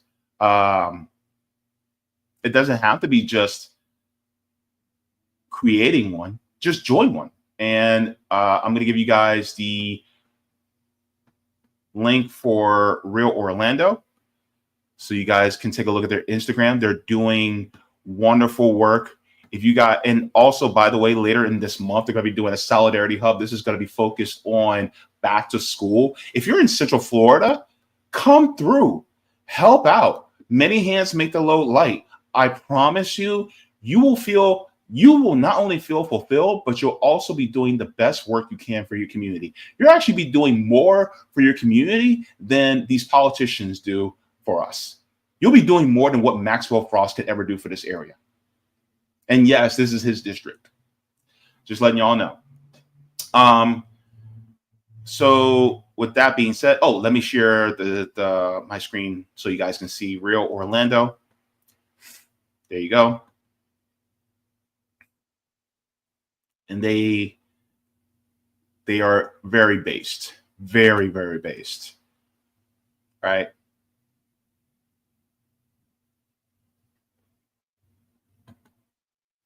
They're more based than baking soda. I should put that on a t-shirt. Anyways, but yes, go ahead and give them a follow. All right, everybody. So let's give a shout out to the patrons on Patreon. Then we'll go into the comments in the chat, and then we will move on to our next story. Let's go into here. All right. So let's give a shout out to all the patrons on Patreon. You guys make this happen. You guys keep the lights on. So here are the tiers. We have Mega Jaybefaunters, Super Duper Jaybefaunters, Super Jaybefaunters, Jaybefaunters. We have Comrade, Solidarity, and JB members. And thank you to all future new members. It is deeply, deeply appreciated that you guys also help us out, help me out to be able to do this type of work. Without you guys, I would not be able to do this as well. As an addition, just let you guys know, my channel is demonetized. So if you like to support the channel, you can support via Patreon or PayPal. So thank you so very much for that. Let's get to some of the comments in the chat. Let's go over to the Rumble side, see if we have any Rumble rants, any comments. So we do have comments on Rumble, and let's get in here. Let's get to this. All righty. So let me see. A non-user says every Democrat is fascist, zero are socialist. All corporations work against you, and they deserve to be. I can't say the rest of that. I can't say the rest of it. But thank you very much to a non-user for commenting and being on the Rumble side. All right. Don't forget to like on the Rumble side too. All right. Let's say our salutations and let's get into this conversation as well. All right. So who we have starting us out? We have Terry Connolly coming in saying, good afternoon, JB and comrades. All right. We have Marlo says, yay, I'm still subscribed and I got the notification. Go ahead and click that bell and let people know whenever I go live. Yes. Ring the bell. String-a-lang-a-lang. If anybody, ever watched Martin back in the day, you know exactly. If you know, you know. Terry Connolly says, happy belated birthday. Thank you so very much. Appreciate it. Sean coming in saying, good afternoon, JB, making coins while tuning in. Looking forward to the stream as well as Savvy Sav show. Yes, and actually it's going to be very interesting. Savvy's going to be having on a panel tonight. I think she's talking about Zohran Mamdani with a panel. Nick from RBN is going to be one of the people on the panel. It's going to be a good show tonight. Be sure to tune in. She goes live at 7 p.m. So I'll be editing while watching. So it's going to be a good one. We have Sombra says, I'm in the club hollering, Vaye, Vaye, Vaye. Vaye's baby? How you doing? Nice to have you in the chat. All right. We're family now. Neo Hippie says, Big Vaye, king. Oh, okay. Vaye got all the love. Vaye's getting all the love up in here. All right. Jacqueline says, hey, Jaybefaunt, I hope you had a really enjoyable birthday on Sunday. Yes, I chilled. I chilled like a bottle of champagne on ice, baby. Thank you so very much. Neo Hippie says, insane impression. Oh, yeah, my impression of Benjamin Netanyahu. Yeah. I mean, really just have to, put in your mind, I'm a creature of the Black Lagoon. I'm a demon. I'm a demon. And then you can channel your inner Netanyahu. You see? That's all you get to do. You just got to do that. Downtown Credo says there's no repercussions for real.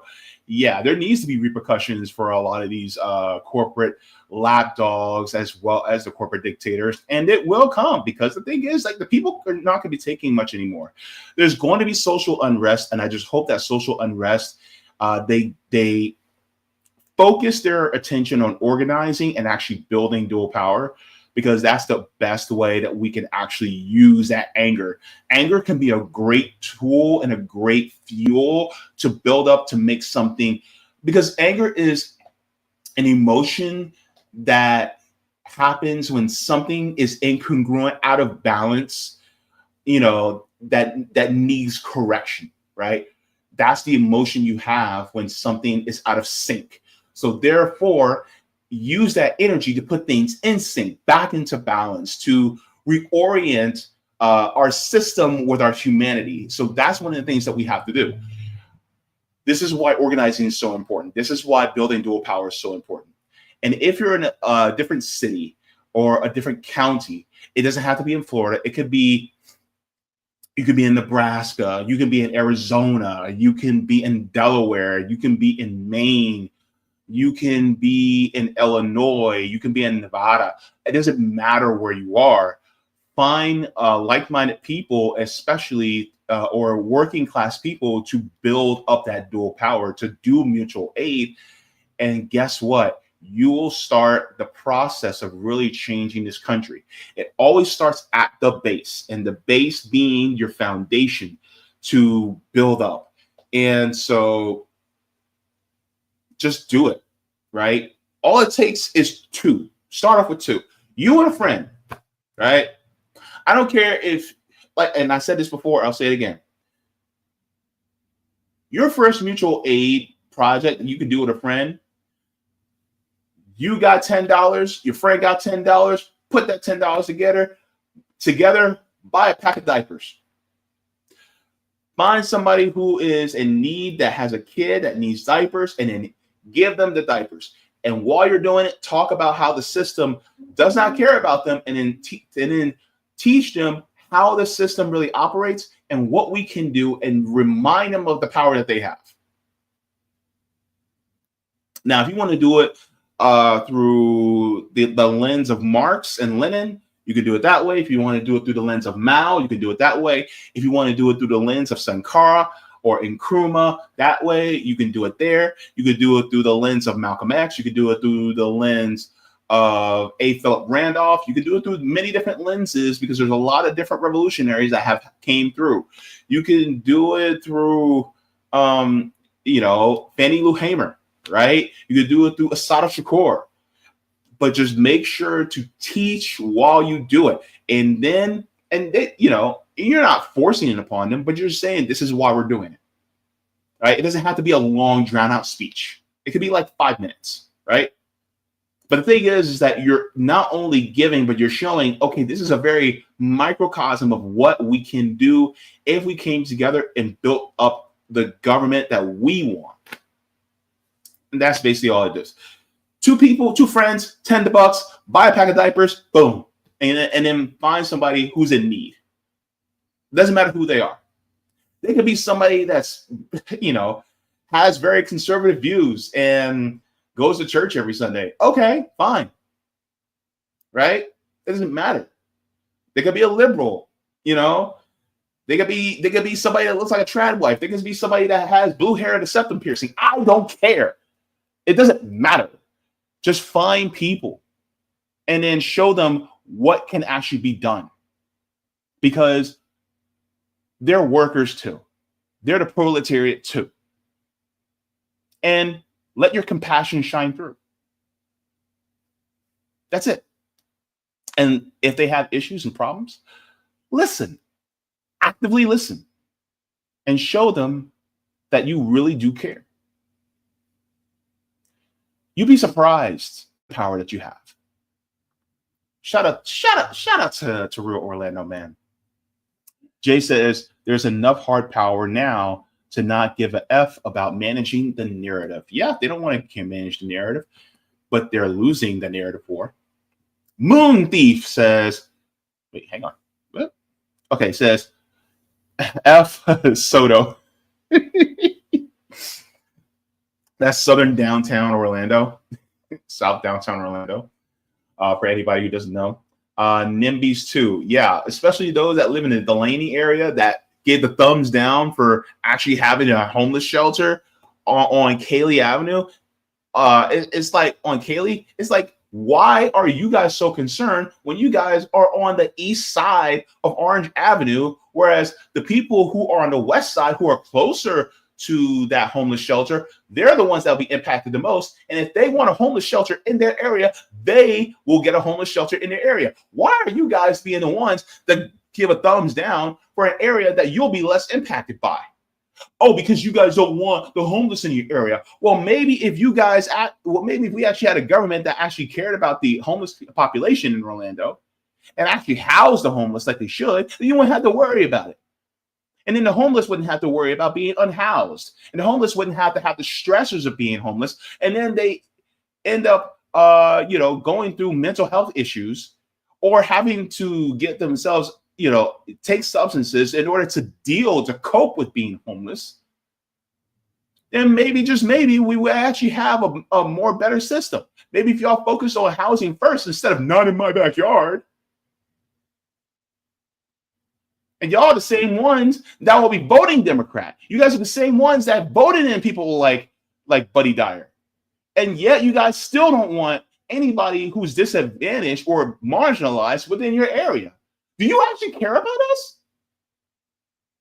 Get the fuck out of here. Meanwhile, some of the poorest areas within Orlando, 32839, 32809, 32805, right? And there's, I think it's 32711, something like that. But the Pine Hills area, like those are some of like the top 5 poorest areas in Orlando. By the way, I lived in 4 of them.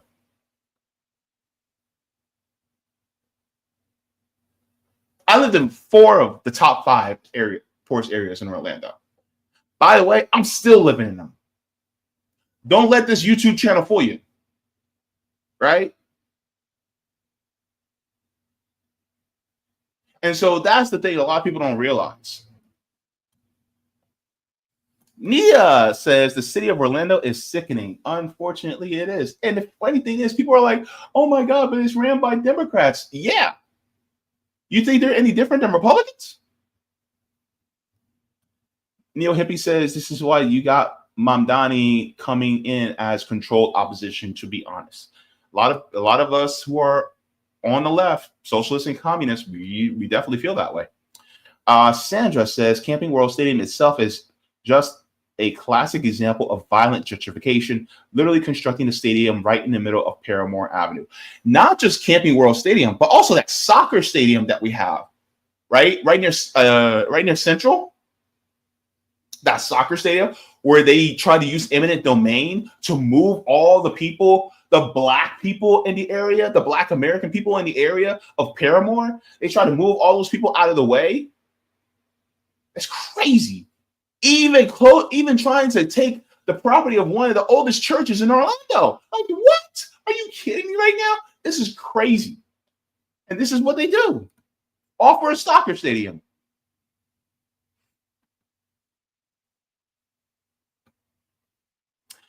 Cammy says, I was going to say how obvious it looks like he's wearing lifts in his photos. Yeah, DeSantis, he's not even a short king. He's a short court jester because he's a big joke. Don't get me wrong. I love my short kings. Shout out to you, short kings, right? But DeSantis ain't no king. He's a joke. He's a joke.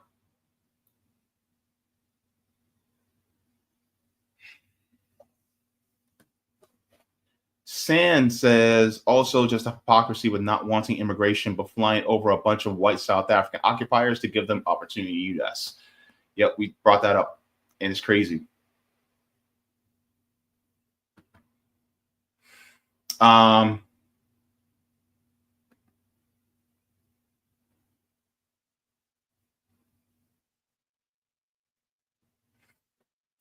Marlo says a Canadian citizen died in ICE custody last week, and we only know because they were Canadian. How many people missing already just from the past few months? Oh my gosh, I did not know about that.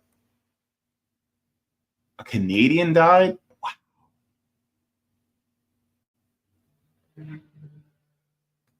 Wow. David says Tent City, foreshadowing what they have planned for all of us.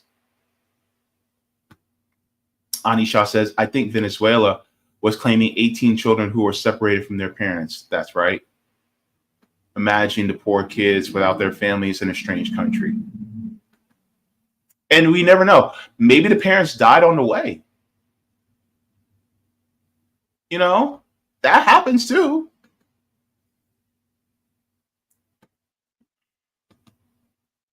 Oh.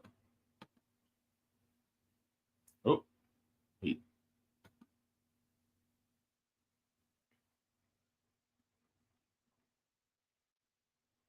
All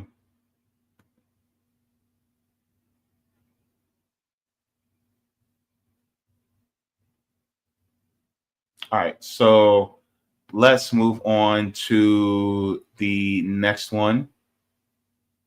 Sela said Rome reported that migrants are being thrown out of helicopters in California. I haven't heard anything about that. Wait, hold on.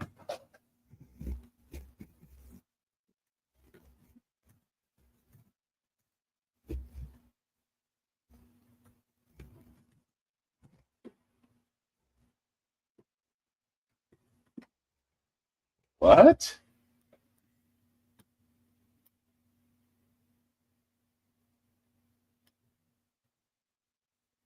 I haven't heard anything like that.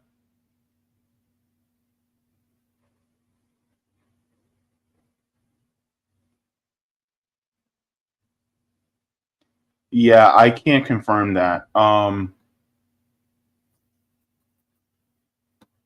can't confirm that, but I mean, it could happen. Yeah, I mean, this is the same country that allowed a city block to be bombed in 1985 in Philadelphia. So I wouldn't be surprised, but it is what it is. Roger says DMJ. Okay. Let's go to this.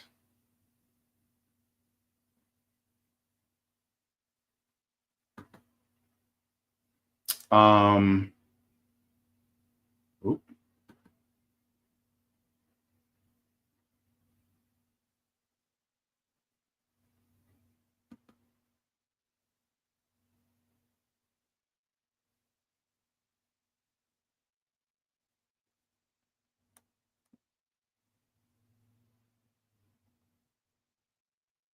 Oh, all right. Let me go here.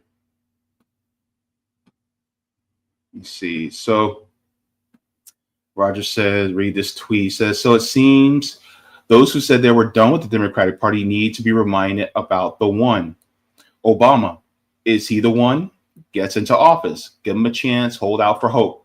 Those damn Republicans getting in the way. Nope. Let down. Bernie. He's the one. Nope. Let down, deflated, demoralized. AOC and the squad, they are the one. Nope. Let down, deflated, and demoralized. People, I'm done with the Democratic Party. I'm not going back. DSA, wait, hold my beer. Here comes Zohran Mamdani. Sounds a lot like the people above to me. But hold on, though. Give him a chance. Hope out, wait, hope, hold out hope, wait and see. A hard head makes for a soft butt. It's only when we let go of hope we can be reborn anew like a phoenix rising from the ashes. A Democrat of a different flavor is still a Democrat. You can make as many excuses as you want to the previous I mentioned were different. Turns out they were co-opted by the establishment or were secret establishment talking a good game. You cannot move on until you lose all hope in the Democratic Party and make them lose time and time again. Saying that you're holding out hope is not good enough. We must completely exorcise those demons out of our system. We must start to go out into the wilderness to blaze a new trail and push for independent and third-party candidates. Most importantly, push ballot measures, preferably as amendments to your state constitution. I agree. I definitely agree with that. And no, I don't think I've read that one before, but yeah. He says, Mamdani, now you correctly stated, as Larry told me, New York City mayor has no sovereign independency of governance because New York City envelops more than one county, especially completely enveloping more than one county. Man, you can't move without the approval of the state. The only thing that can change is if all 5 counties become one county. That is going to take a constitutional amendment to the New York State Constitution that the New York State Assembly is going to have to draft an amendment approved by themselves and the New York State Senate to go on the ballot. Where we can place the amendment on the ballot, then I don't see it happening. New York City also shares a transit system with another state called New Jersey. This is also true because I'm actually from New Jersey. So guess what? You can't move on certain things without the president's approval. Surprise! Yeah. And then this research suggests that the majority of those who migrate to America are primarily driven by economic factors, but other factors such as fleeing sanctions, seeking safety, and family reunification also plays significant roles. Economic opportunities. Hang on, let me mute myself. Migrants seek higher wages and better job prospects. According to the Federal Reserve Bank of Dallas, studies confirm that migration is largely driven by economic factors such as better jobs and desire to send remittances back home. Yeah. Adverse economic conditions in their home countries. These include factors like unemployment, poverty, and food insecurity, which are push factors that motivate individuals to leave their home countries.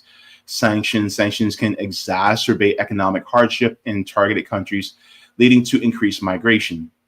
According to the Center for Economic Policy Research, safety and security, many migrants flee violence, conflict, and political persecution in their home countries, seeking refuge and asylum in the United States. Family reunification, individuals seek to join family members already residing in the U.S. Educational opportunities, some migrants come to the U.S. for better access to education, including high school and higher education. It is important to recognize that migration is a complex phenomenon driven by a combination of push and pull factors.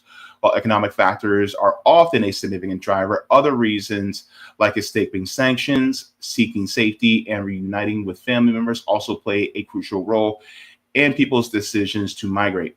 I will also add that the sanctions also are economic. So therefore, if people are coming for economic opportunities, it's because of these sanctions too.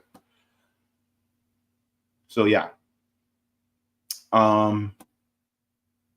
says of the 1.5 million people who immigrated to the U.S. in 2021, about 42% came for work, 32% came for school, and 23% for family. Nearly 2% were seeking safety, and about 0.9% were admitted on diversity immigrant visas. How has the reasons for immigration evolved over the past 15 years? Since 2006, work has constantly been the top reason for people to immigrate to the U.S., with the exception of 2013 to 2015, with immigration for work was equal for slightly lower than for school.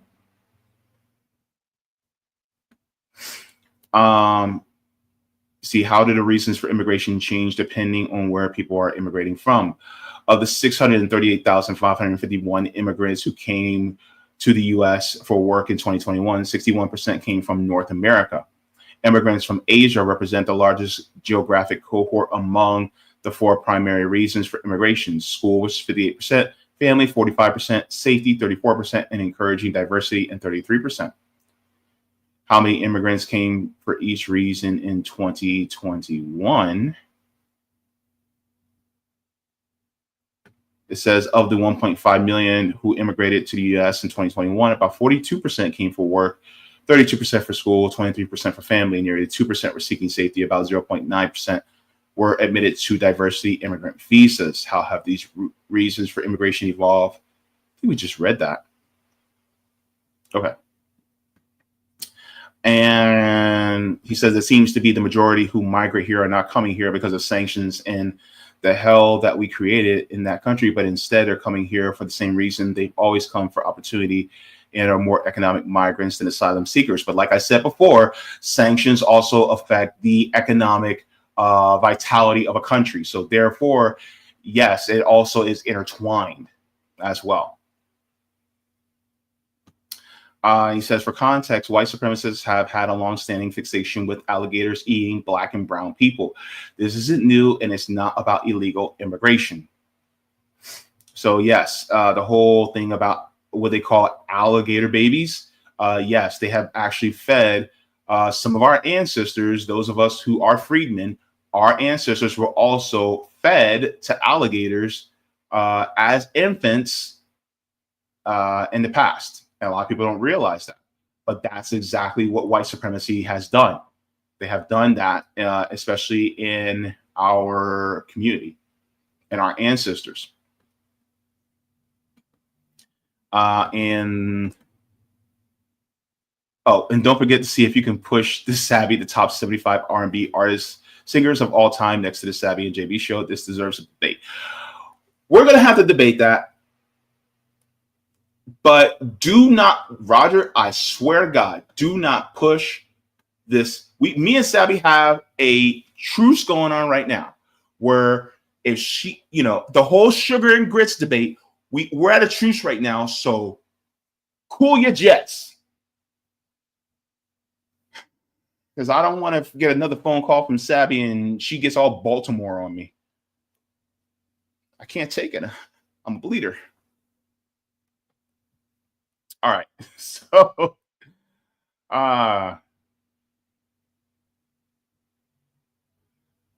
let's get into the next subject, shall we? Because I want to make sure that we get to this last one.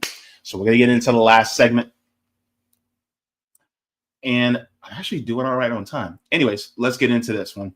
So, of course, what did we talk about today so far? So, of course, we talked to Vaye about organizing and why it's so important. We also touched a little bit about Zohran Mamdani.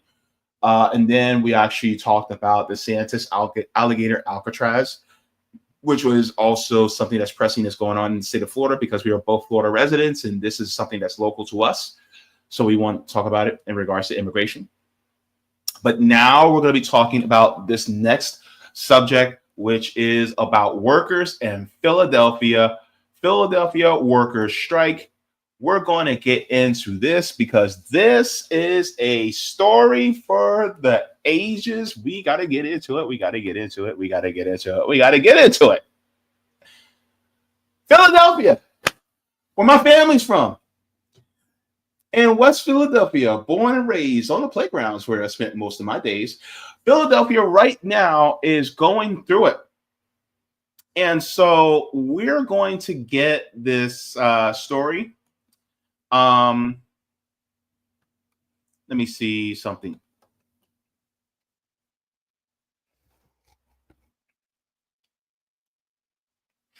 I want to share.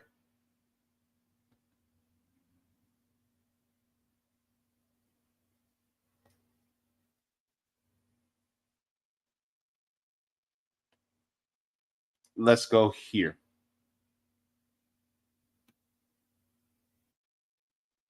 All right. So we're going to share this and then we're going to get into the details. Because a lot of people in Philadelphia are saying, you know what? We're done with this. This ain't brotherly love. Y'all can do better than that. Let's go. Looming strike in the city of Philadelphia for 9,000 DC 33 union workers. Our Steve Keeley joins us live with the latest. Steve, this doesn't just affect the workers. I mean, there are people wondering if their trash will be picked up tomorrow. Well, here we are 6 hours before the strike, and lots of people are affected. Aaron, point that way. There's North Broad Street. So one of the slogans on the signs is shut it down. Well, they have shut Center City traffic down around City Hall as they rallied, then marched. So you got North Broad, JFK Boulevard, all the way to Aaron's right. You have 15th Street shut down because police are trying to protect the thousands of union members who had their rally, and then they just marched around City Hall. Now they're just gathering in the street here. And again, they're not just shutting streets down, they're going to shut a whole lot down should they walk off the job at midnight. And so Greg Boulware, the man you probably know pretty well by now, who is the president of Local 33, is saying that they are far, far apart on a deal. The city is offering this union 3 more years with a total of 8% spread out over those 3 years. The union wanted 6% per year or 18% over those 3 years. So that is a pretty big gap when it comes to labor negotiations. Here's some of what Greg told his folks at the rally a few minutes ago. I don't want to be rich. We just want a comfort inside the city that we serve daily. Right. A victory for District Council 33 is a victory for Philadelphia.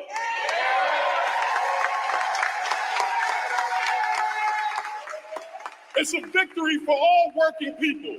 When the clock strikes 12:01, this ain't a want, it's a need.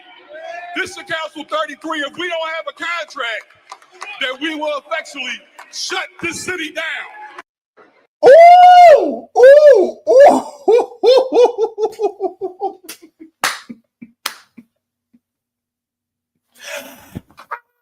Yes! Yes! This is what we're talking, baby. This is what I've been waiting for. Yes. Shut it down. Go ahead, shut it down. Because here's the thing, right? If you're not willing to pay your workers what it takes to live in the city of Philadelphia, let me take a look at this. Let me show y'all something. All right. Because in Pennsylvania,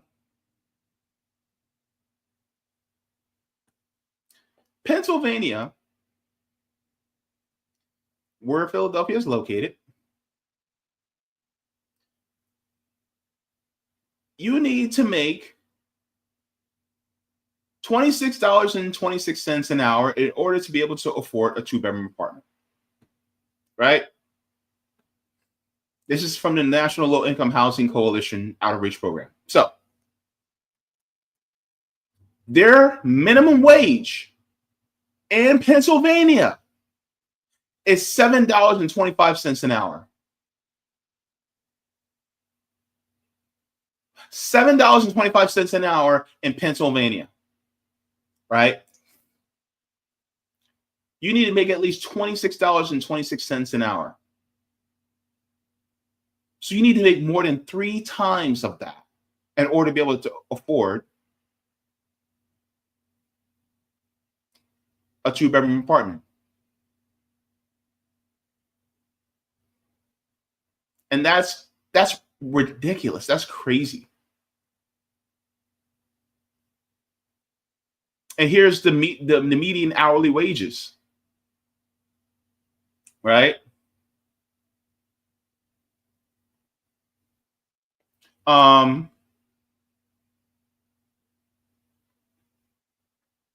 And so, unfortunately, many people cannot afford to live in Philadelphia, which is ridiculous,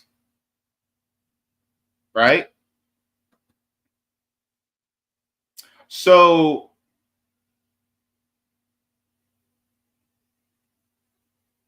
let me see here.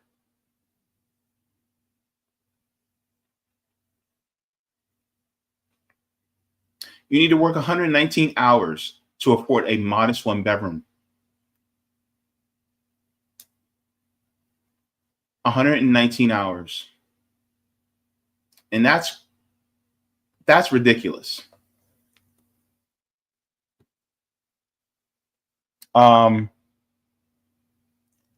Make sure I see this. Make sure I have a correct one. No, that's the wrong one. I know I had another one. I had the updated version.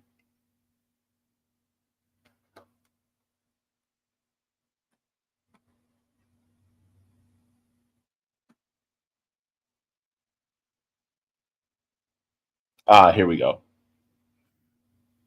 Okay. Let me share this with y'all too, because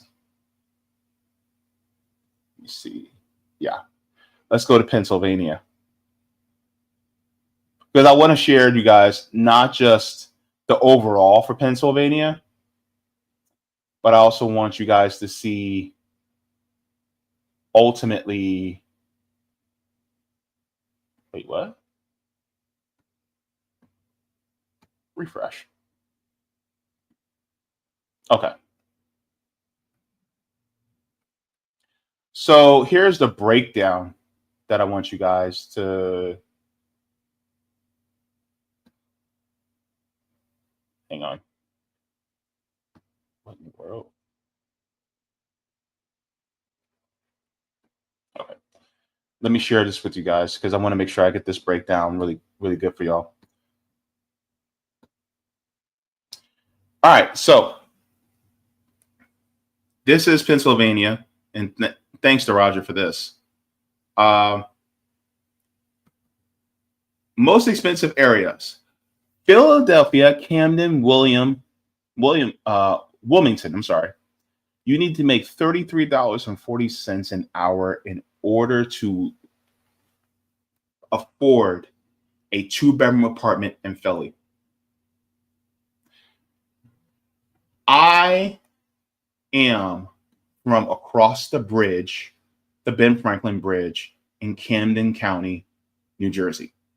That's where I'm from. It is expensive. So if you aggregate the average of how much you need to make in all of Philadelphia, let's just round it up to $27 an hour. $27 an hour, but you need to make $34 an hour just to live in Philadelphia. And the minimum wage is $7.25 an hour in the state. Why are they going on strike? Because you can't afford to live. And this is why they said, shut it down. So I agree, shut it down. Right? Let them know. Because the thing is, like, you can't expect these people to keep doing all this work without paying them a living wage. No. Absolutely not. Let's continue. All right, so we're watching the clock on top of City Hall now as he threatens to shut the city down at 12:01. And it's not just your trash pickup, even though that is usually the first topic, and it certainly was when the mayor talked. They're going to open 63 drop-off locations throughout the city, and then maybe more later if needed. But only 20 pools will open. And here we are in another heat wave, and they were planning to have 60 open in just a few days. They had 40 open. They're going to have to cut that in half to keep it staffed. Libraries, cooling centers, they say, will stay open. Here's the other concern. You're looking at police guarding these protesters, right? Well, here's the other worry. Who's going to answer the phone if the 911 dispatchers, who are union members, part of this union, go on strike too? Well, 200 police officers have been trained for the past few weeks. They're going to pull cops off the streets and put them on the 911 system. And even pulling 200 off the streets, Jason, that doesn't really cut it in terms of the number of dispatchers they need. And so they promise that they'll get to the calls, but they're asking people, if you're calling 911, don't hang up. If nobody picks up after even 20 rings, maybe, just stay with the phone and be patient. They're going to answer all police and fire calls. And here's the other thing. With crime the way it is, they want more cops on the street, not less. This affects crime as well when you have 200 cops less on the streets of Philadelphia when they need 3,000 more, probably. Jason? Yeah, don't have. So even the 911 dispatchers are going on strike.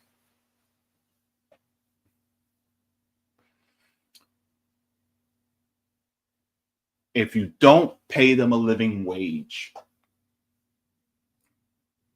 why in the hell would you expect them to keep working and accept being exploited?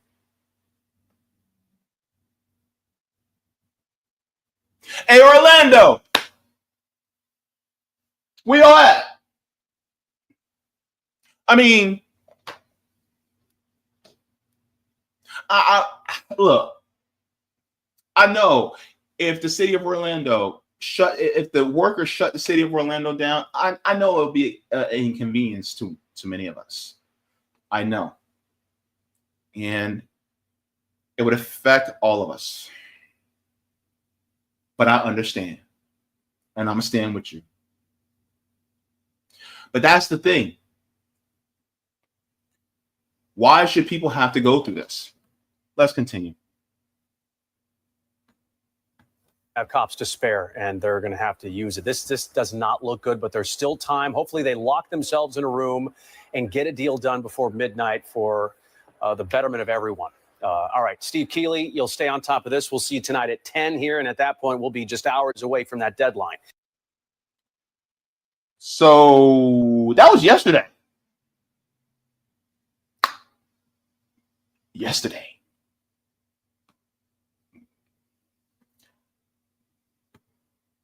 And now, because it was yesterday, you know,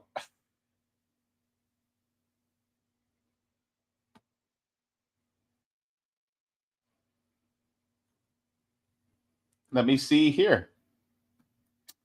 Let's go into this.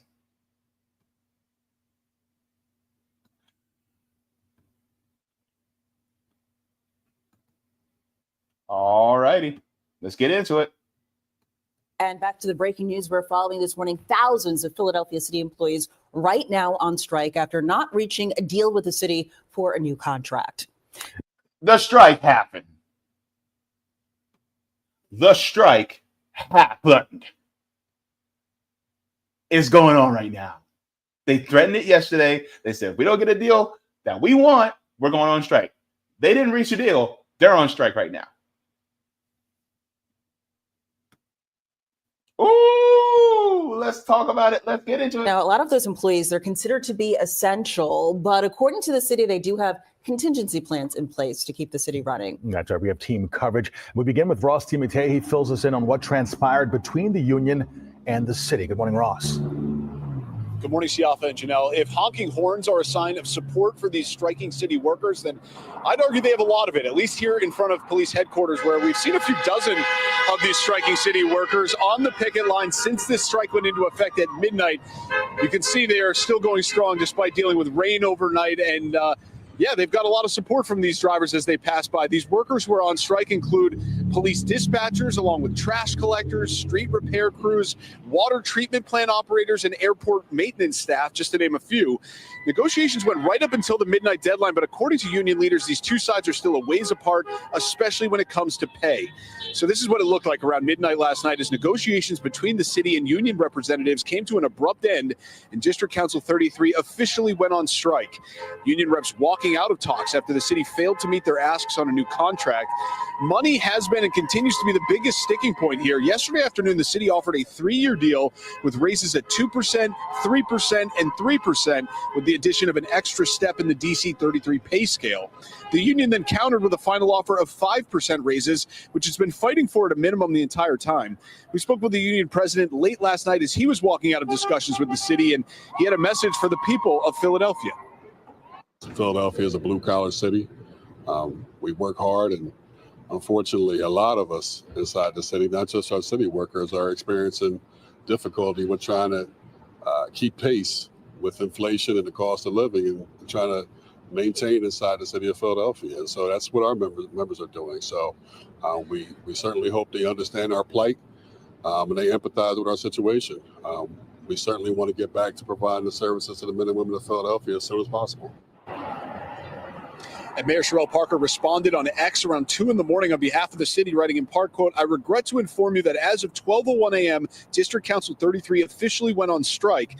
The city of Philadelphia put its best offer on the table tonight. Unfortunately, DC 33 did not accept it." Oh, wait. Oh, what a way to put it on the unions. What a way to put it on the unions. Let me ask you guys something. How much money is the Philadelphia police getting?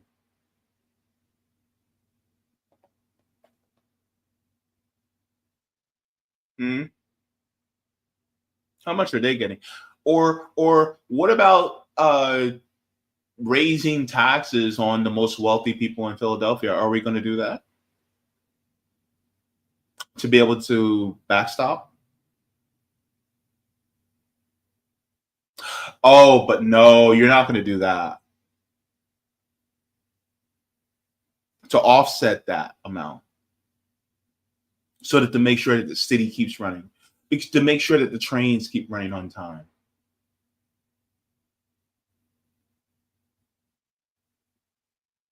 It's crazy to me. Because you literally could raise taxes on the wealthiest Philadelphians. And then, or here's a shot in the dark. Build a public bank. Have a municipal public bank, a Bank of Philadelphia. You see, here's how a public bank would work. They build a public bank, and then the bank would not be open to the public per se, but it would the public money that the city of Philadelphia collects in taxes, they'll take that tax money, give it to the bank will grow that money in the market, and then that money that's grown in the market, because this is basically how banks work and how they make their money, that money will get redeposited into that account. The city of Philadelphia can pull that extra money that was made in the market out of the account and use that money for infrastructure, including paying the employees, the union workers, the living wage that they are demanding. Yeah. And all it would take for them to do is have a public bank in the city of Philadelphia. And then on top of that, if you're so worried about raising taxes on job creators, well, then, hey, you have an out. You have a public bank. You don't have to raise taxes.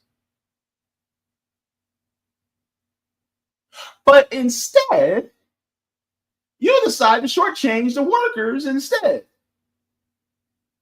And said, oh, well, this is the best we can do, and they wouldn't take it. Of course they wouldn't take it, because you're shortchanging them. How can they survive?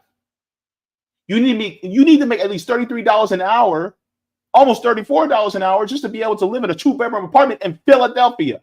What in the world are you thinking by shortchanging them? Do you really want your city and sanitation workers to be economically disadvantaged? Because if so, then guess what? You're not going to be able to hire many people. Oh, so you're just going to exploit more people? I'm sorry, but I don't want my SEPTA bus driver to be tired and exhausted because they have to work extra hours just to be able to afford their apartment.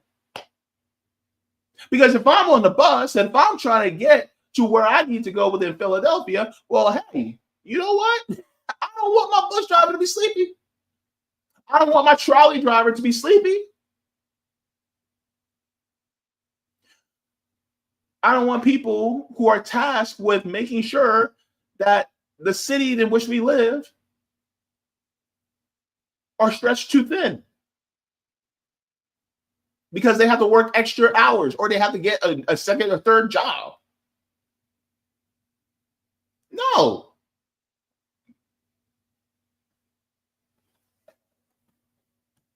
Blaming it on the workers. Get out of here. The city of Philadelphia remains committed to reaching a fair and fiscally responsible contract with our municipal workers who are a part of DC 33. We are ready, willing, and able to resume negotiations with the union, end quote. And we've heard a similar sentiment from union representatives saying they too are willing to go back to the negotiating table.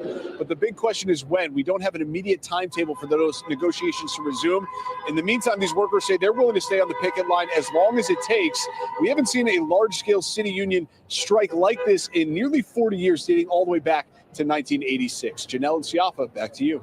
Ross DiMattei, the loudest spot in the city this morning. Thank you so much, Ross. Right. It's so right. Okay, thanks, Ross. Our team coverage now continuing with Brandon Golder live at the sanitation department where more picketers are gathering. And Brandon, you have more about the city's contingency plan when it comes to trash pickup and pool hours and also answering those important 911 calls. Absolutely. Good morning, Janelle and Siafa. A lot of workers out here in the city picketing. Sorry, there's a little bit of traffic right now, picketing outside of the sanitation yard here. Now, according to the city, they do have a contingency plan in place, but they need your help to implement it. And that includes not leaving your trash out by the curb. By the way, if you want to know something, first of all, let's make this abundantly clear. Black faces in high places ain't going to save us, by the way. No. Black faces in high places are not going to save us. Especially not from a great value Shirley Chisholm. Sorry, but she kind of looks like Shirley Chisholm a little bit. But my thing is like, also, did you notice something about a lot of the workers? They're black.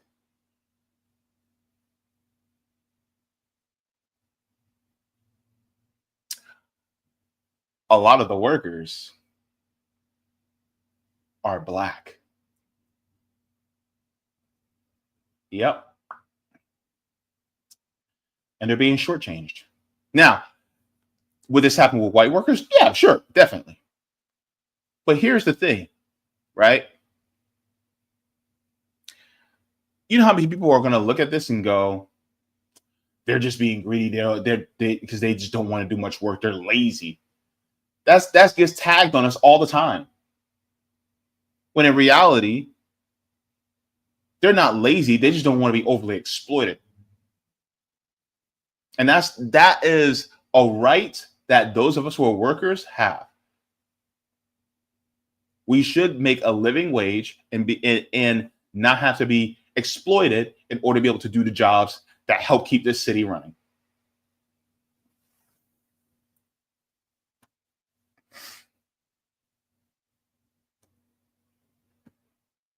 All right.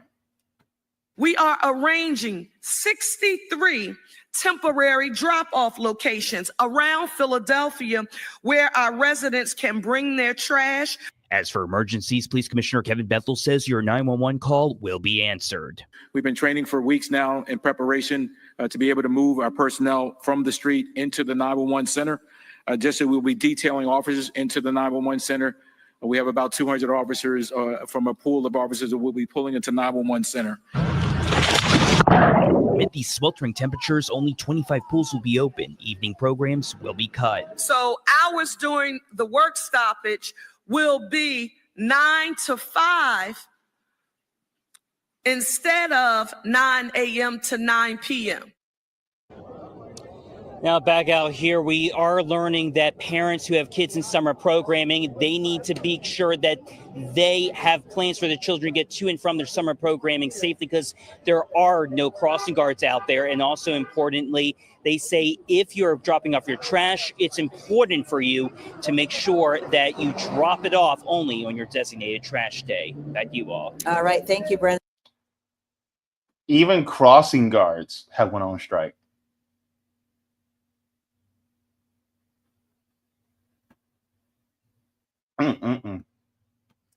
Boy, oh boy. And a lot of people talking about this on social media this morning, talking about the strike. No doubt. Chandler Lutz continues our team coverage. Good morning, Chandler. Yeah, good morning. So the reaction online is a mix of frustration, solidarity, and concern. The phrase "hold the lines" is trending, as well as wearing green in solidarity with the union. So let's start off with Mayor Parker. She posted on X in a statement. She goes on to say that she is laser focused on providing the essential city services that our residents need and deserve.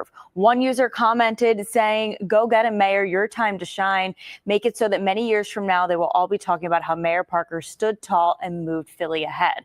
But on the other side, we're seeing comments like, "Our city sanitation workers just endured a heat wave.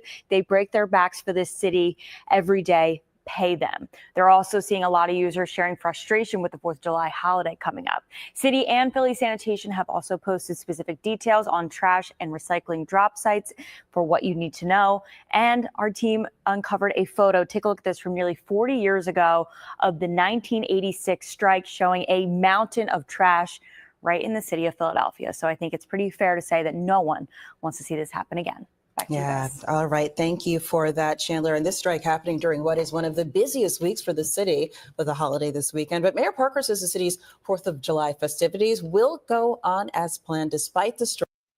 Yeah. So, and you wouldn't imagine that 4th of July matters a lot to Philadelphia because Philadelphia was the original, it was the original nation's capital of the United States. The original nation's capital of this country was Philadelphia. And so, of course, they would definitely want to celebrate the 4th of July. But the problem is that you know how much trash gets made on 4th of July? You know how many people are out there barbecuing on 4th of July? You know how much trash that's going to create? You know how much trash people are going to make when they, blow up all their fireworks? How much trash that's going to make? Oh, if this continues, they're going to feel it. They're going to feel it by Saturday morning. Yep. You're going to see trash upon trash. And then that Monday, oh my goodness. Oh boy. If this strike continues, if they don't come, look, if the city of Philadelphia doesn't come correct,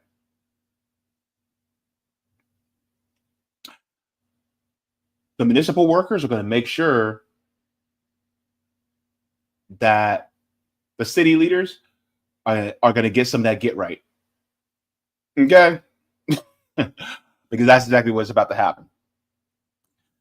Let me tell you something. Philadelphia, people from Philly don't play. They don't play. They don't play about their sports. They don't play about their arts. They don't play about their work. They don't play.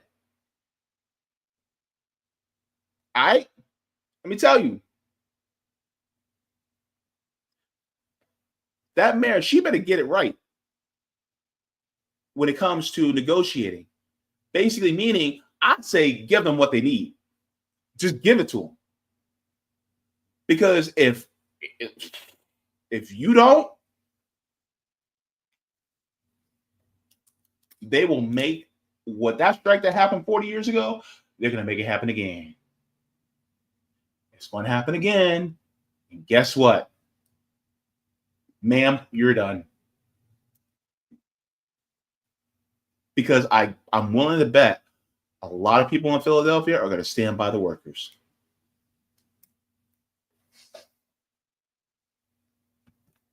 Oh, and yes, they're also very serious about their cheesesteak and the soft pretzels. Make sure you get the good mustard with it too. Oh boy, this is Strike. She's encouraging families to come out for the festivities, and that includes the Wow Wow Welcome America July 4th festival that's happening on the Ben Franklin Parkway. This year's headline performers are LL Cool J and Philly native Jasmine Sullivan. Stay with us for the latest on the strike and its impact on Philadelphians. When we're not on TV, you can get the latest updates on our stream and online at cbsphiladelphia.com. Boy, oh boy, oh boy. Now, let's get into this article here because this actually is going a little bit more in detail. I think it's important that we get into this. This talks about with Philadelphia municipal worker strike looming, mayor offers miserable pay increase. So this was yesterday, right? So negotiations between the city of Philadelphia and the union representing over 9,000 sanitation workers and other trades continued throughout the weekend and overnight Sunday to avert a work stoppage set for midnight Monday. As of this writing, no deal has been announced. The looming strike occurs as 14,000 city educators have also voted to go on strike at the end of August. So the teachers are thinking about going on strike. Abbott Elementary ain't going to have no teachers. Abbott Elementary, I know it's a fictional elementary school, but they ain't going to have no teachers at the end of August when school starts back up. Which means if you thought that you were going to have a break from your kids when they go back to school, nope. Looks like you're going to have to find a babysitter because teachers ain't taking it. All right. In addition to municipal workers associated with SCME, District Council 33, another 3,000 municipal workers affiliated with the AFSCME Local 47 have also voted to go on strike.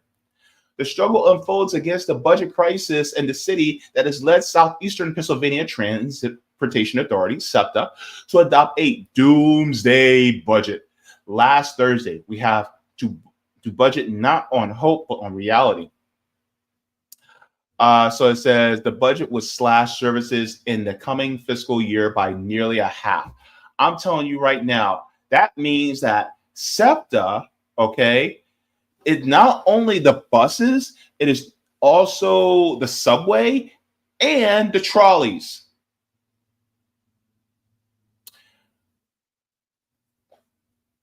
So y'all about to have to cut services too? Because you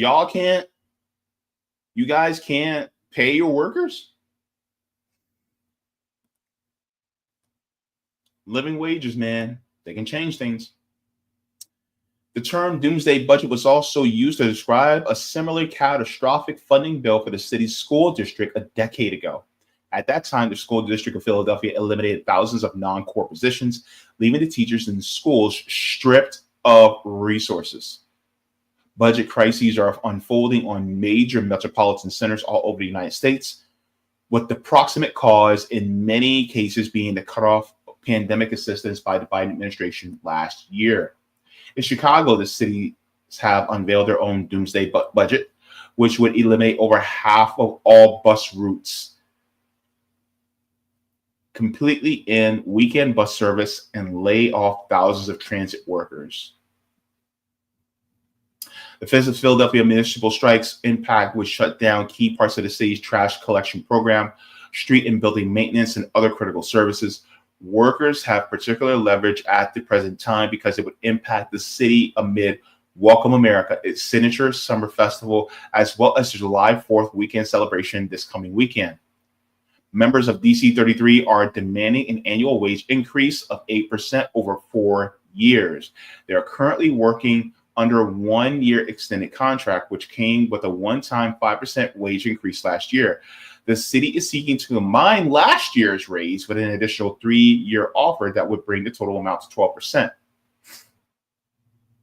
On Saturday, the city's Democratic mayor, Sherelle Parker, produced a video promoting this offer as largest one-term pay increase given to municipal workers in decades. I am unapologetically pro-union, pro-labor, pro-worker mayor, she said.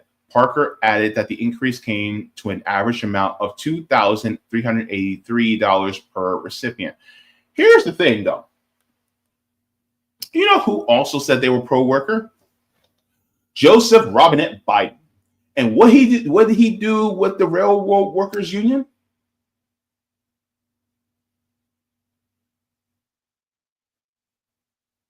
Exactly. So do you really believe her? I don't. I really don't. And so this is part of the problem. It says, but the city's offer won't even cover the impact of inflation. According to official figures, the inflation in Philadelphia is just between the years of 2022 and 2024 amounted to 16.8%.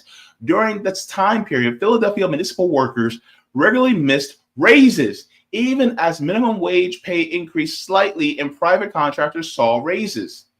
Workers responded to Parker's proposal with contempt on social media, 5% or higher per year over 3 or 4 years, period, for 20% or nothing. We need it and we deserve it, said a worker on the union social media page. She needs to come out and try doing some of the work in the season that we do during the summer and winter months, and she would understand that it takes a lot of special people while she sits in her office. Let me tell you something right now. Sherelle Parker, pay them. Pay them what they're owed. Pay them what they deserve. Mrs. Parker, are you kidding me right now?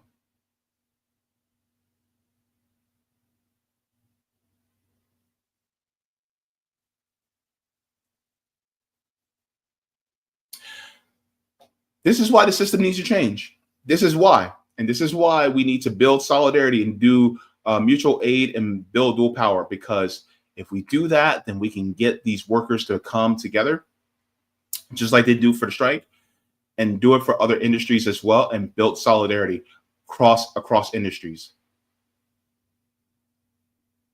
Because we cannot let the real estate owners,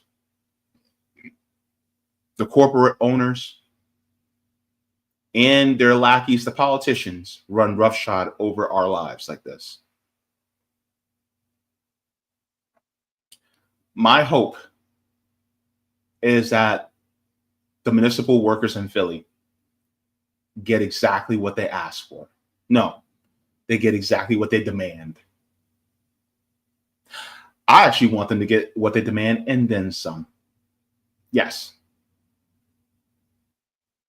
Because they're the ones who make the city run. Nothing can happen unless they allow it. So, solidarity with the workers of Philadelphia. Solidarity with the workers across these United States and around the world. Because ultimately, look, like the people in Philly always say, and across the world, especially here in this country, if we don't get it,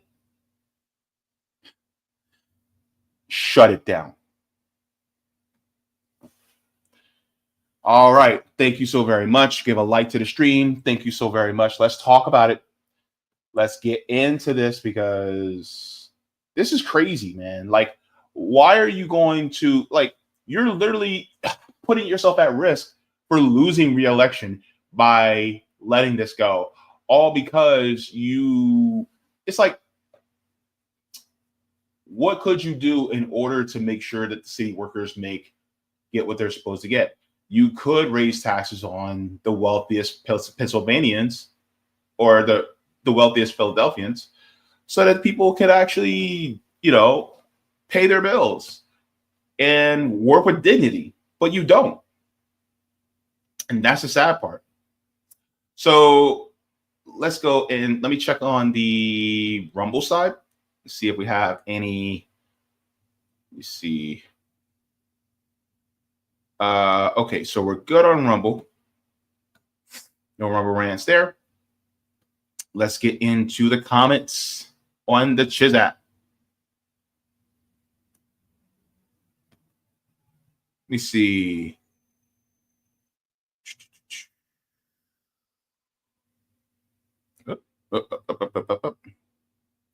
Oh, hey. We got Blue Marble in the chat. John Kemper, a.k.a. Adam Bashir. Good to see you. All right.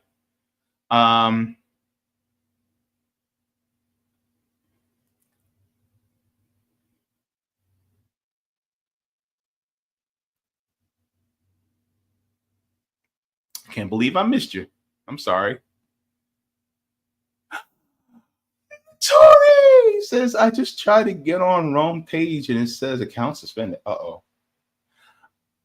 Baby, I don't know. Sis, I don't know. I know he had just got a new page like a week ago. So, I don't know. I'll find out once the stream is done. But yeah, good to see you, Tori. Let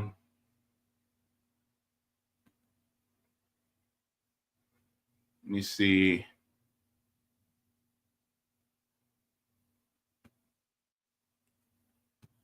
Yes, I am pro sugar and grits. Look, I think you can have both. You can do either savory grits or you can put sugar. Look, when I have grits, I have sugar, butter, and milk. It's a hot cereal. I eat it as such. It is a hot cereal. Google, is grits a cereal? Yes. It's made from corn, right? So yes, you can have it both ways.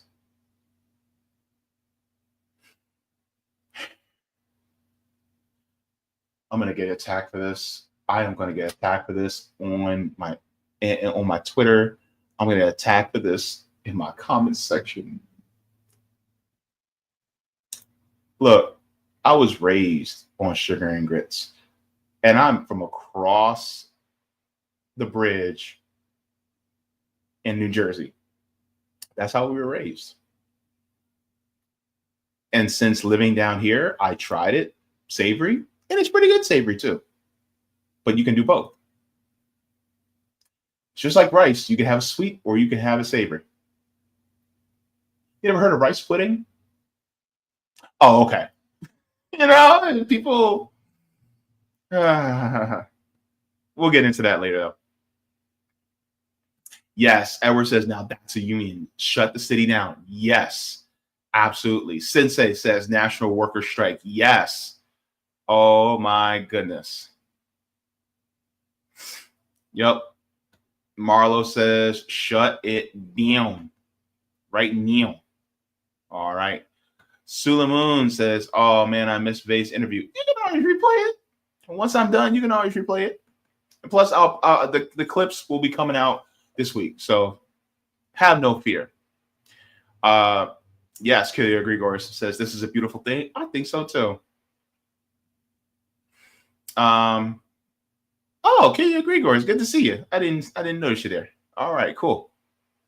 Adam says I'm in Camden County. Oh, what? My family's from Lawnside. My grandmother lived in Berlin. I got an aunt in Cherry Hill, and I think my uncle lives. I think it's Clementon. I think he's in Clementon. But yeah.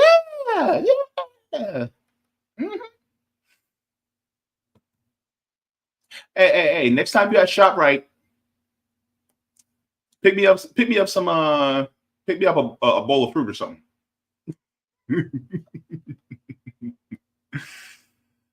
All right.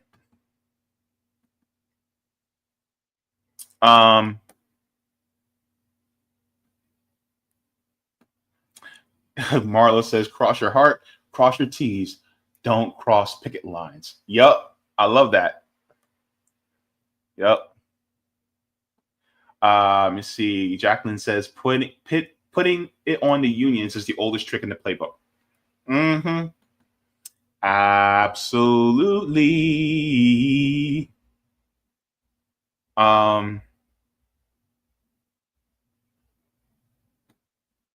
Chrissy says, I mean, he did think to interview the workers and be like, hey, let's inform others.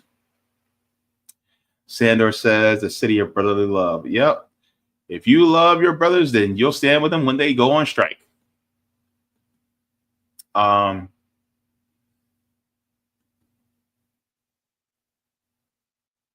This is also true. It says, remember this, people. Once AI gets to full automation, the people will have no leverage or power.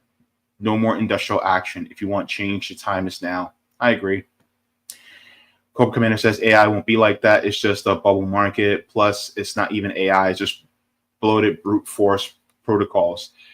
It will be break in our dependence on it will create crisis. Let me see. Roger says, one bad news, but two good news in DM. I want to go over the bad news first so that the good news doesn't so the good news will kind of take it away, but the bad feeling away. But let's go. All right. Roger says, JB, this is me saying something as a matter of fact when I hear District Council 33. I would love to know if they like District Council 37, the largest municipal union in New York State, located in New York City. The hush-hush thing that nobody likes to talk about is that them, along with the teachers union, is the main reason why we do not have the New York Health Act. Oh. They lobbied hard to make sure it doesn't pass. Sometimes the villain is not always out there in the wilderness, somewhere hiding behind a shareholder-owned corporate gate. Sometimes the enemy is in the house. So I would like to know if DC 33 in Pennsylvania was instrumental in making sure that the Pennsylvania single-payer healthcare proposed in the Pennsylvania House in 2015, then later reintroduced by the Senate in 2019, that it was never brought up again? That's a good question, Roger. That's a very good question. He said, but hold up, I got good news. Remember that time that Bloomberg article said that if Apple wasn't working if Apple was a worker co-op, each member would get paid $403,000 a year? Well, this article from Curious Jamming said, hold my beer. What if Amazon? Oh my God. Okay, hold on. Whoa. Hang on. Let's take a look at this. What if Amazon was a co-op? Roger, don't you threaten me with a good time. Let's go. All right. I'm going to enjoy reading this. All right. What if Amazon was a co-op? Wait, when did this come out? In 2021. Okay, so this is 4 years old. What if one day the conscience of Jeff Bezos, Amazon's board and executive leadership, suddenly kicked in and they realized that the workers of Amazon, and not just its founders or its leadership, are the ones who built it and are therefore entitled to its equity and profits, and that it's wrong to threaten employees for unionizing and for having to go to the bathroom being forced to pee in bottles. So they convert to cooperative, where employees are the owners and exercise democratic control over the company. It's sort of like Mondragon in Spain, 88,000 associates, only larger. We're making a bunch of assumptions in this model, ignoring, for example, the debt structure and the complications of moving public stock into employee equity, etc. But taking market cap at face value, I'm curious to see what kind of wealth distribution would result if Amazon converted to a co-op in 2021. How much better off would Amazon's employees be? Would Jeff Bezos still be the richest man in the world? He's not the richest man in the world anymore. Of course, it's Elon Musk, but I digress. Scenario 1, majority owned by workers. The most practical conversion to a co-op would be one in which workers own most of the company, but not all of it. That way, public shares can still be traded. Jeff Bezos can still hold on to his portion, 10%, and workers have the lion's share of the profit and control as they ought.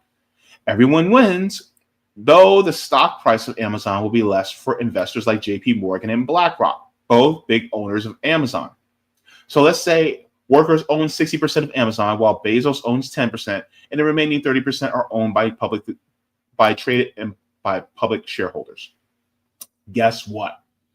Even though Amazon is now majority owned and controlled by workers, Jeff Bezos would still be the richest man on earth, while Amazon's 1.5 million workers would each have $640,000 of wealth. That's equity, not income. Income is paid in addition to owning of this equity. As far as what stock prices would be for shareholders, I don't know and don't really care, since that's secondary, if not tertiary. So, scenario 2, 100% owned by workers. Let's say Amazon goes full scary socialist, Marxist, communist, leftist, pot-smoking hippie farm. 100% of the company is now owned by its workers, which is what I like. Jeff Bezos followed Jesus' command to sell all he had and give to the poor, and the shareholders fled the country after national strikes and riots. What kind of wealth would each Amazon worker have now? Answer: over $1 million a person. Hold up. Wait 1 minute. Over $1 million a person.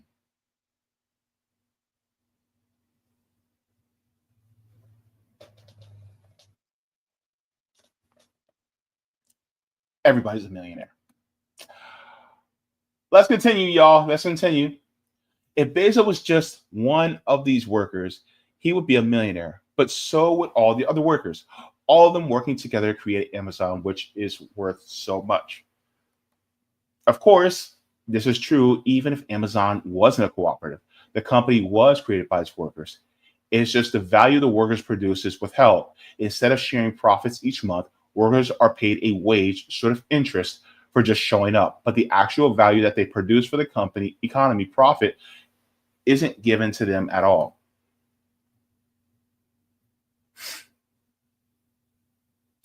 Says first, because the average Amazon employee makes around $30,000 a year, which is basically poverty level, and the company can easily afford to pay more livable wage.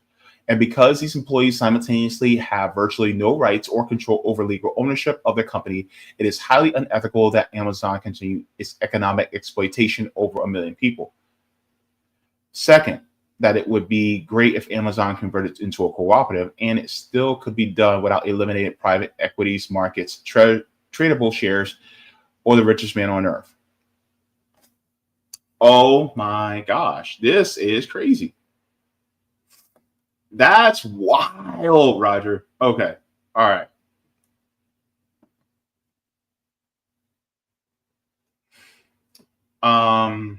And then Roger, I would flip my wig if I had a wig on. And even if I don't, I would still flip it if Amazon was completely made into a co-op. If Alphabet Inc., which is the parent company of Google, were structured as a worker cooperative, the distribution of income among its members, the workers, would be significantly different than a traditional corporation. Key differences in worker cooperatives: ownership and control. Workers are the owners and have democratic control over the business, with each member typically having one vote in key decisions. Profit distribution, patronage. Profits, often called surplus in the cooperative context, are distributed among members based on their patronage, their economic participation in the cooperative. Patronage calculation. Patronage is commonly based on factors like the hours worked or wages earned by each member during the year. Income tax. The cooperative itself does not pay income taxes on a distributed surplus, as it is treated as patronage expense. Instead, the individual members pay income tax based on their share of distributed surplus. Calculated personal distribution.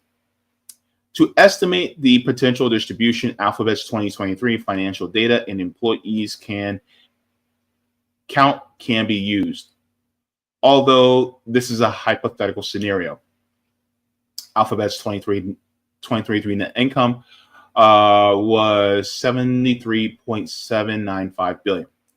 Alphabet's 2023 employee count was 182,502 employees.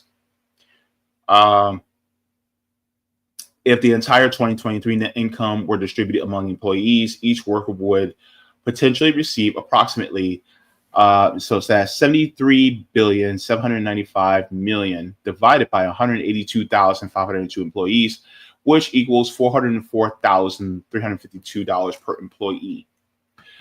Says important consideration, not a guaranteed amount. This calculation assumes the entire net income is distributed among workers. Cooperatives may retain a portion of the surplus as retained earnings for future investments or financial stability. Additional compensation. Worker cooperatives. Cooperative members are typically paid a wage or salary for their work in addition to a patronage distribution. The formula is the distribution patronage would likely be based on a formula defined in the worker cooperative bylaws by possibly incorporating factors like hours worked, wage level, or seniority. The taxes, the members will be responsible for paying income tax on their individual share of the patronage distribution. Not a direct comparison to Apple. While a Forbes article about Apple being a worker cooperative estimated a similar figure, this is a hypothetical exercise, not a direct comparison, as the companies and their circumstances are different. In summary, if Alphabet were structured as a worker cooperative, its members would likely receive significant share of profits in addition to their regular wages. However, the exact amount would depend on various factors like the cooperative's profit retention policies and the specific formula used for patronage distribution. Well, slap my face and call me Susie. Okay. And so he said, Larry had a wonderful idea when it comes to how to deal with government unions. He said, in the private sector, the unions negotiate with the boss class. Who is the boss class? It is the people that pay you. Therefore, why are government unions negotiating with the executive branch of local and state government? Shouldn't they be negotiating with the people who pay them? Who would that be? us, the taxpayer. So there should be an amendment that is ratified interstate constitutions that unions get to put their contracts on local and statewide ballots for voter approval. What do you think about that? I'm going to tell you exactly what I think about that. I love it. Let us vote through direct democracy on the workers who actually work in our cities and municipalities. Yes, I absolutely agree with that.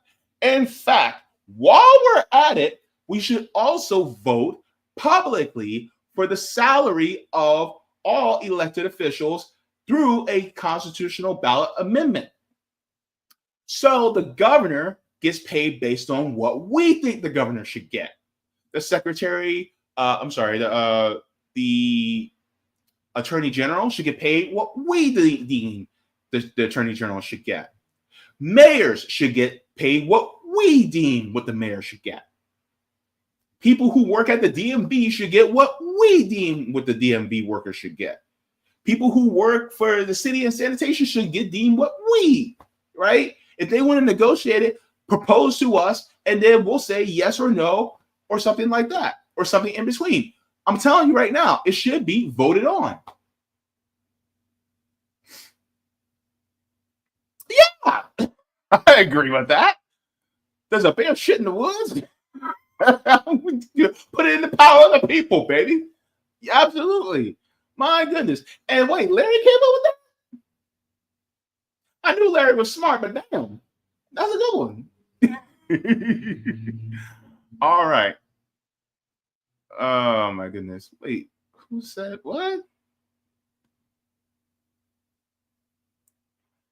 Jacqueline says you are a heart attack waiting to happen. What brought that on?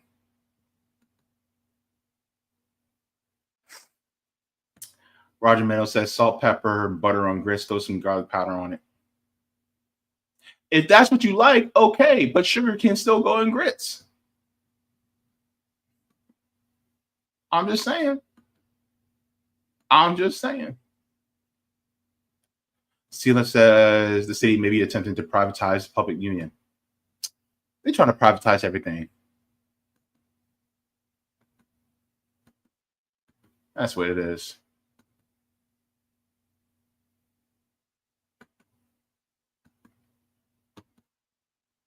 Don't you know no good? Don't you know no good? Wait. You said that was going to be my next suggestion. Mm-hmm. We vote on government workers' salaries. State, county, city, yes. Mm-hmm. Wouldn't it be nice if we can actually do a vote on an amendment for how much we think police officers should make? Like, okay, you don't want us to defund the police? All right, then let us vote on how much police officers should make.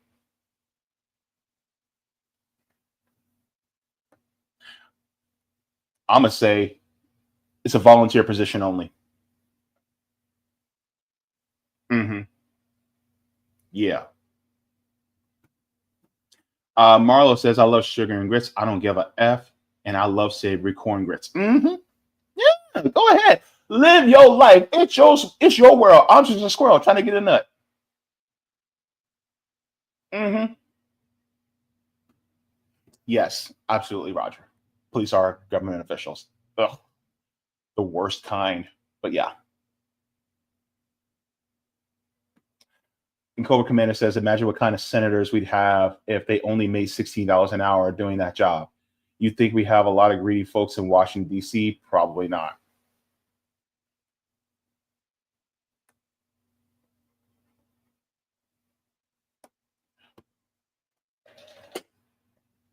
Also, with leftover corn grits, you put in a loaf pan and then fridge the next morning, slice and fry it in oil and put some butter and maple syrup on that bit. What?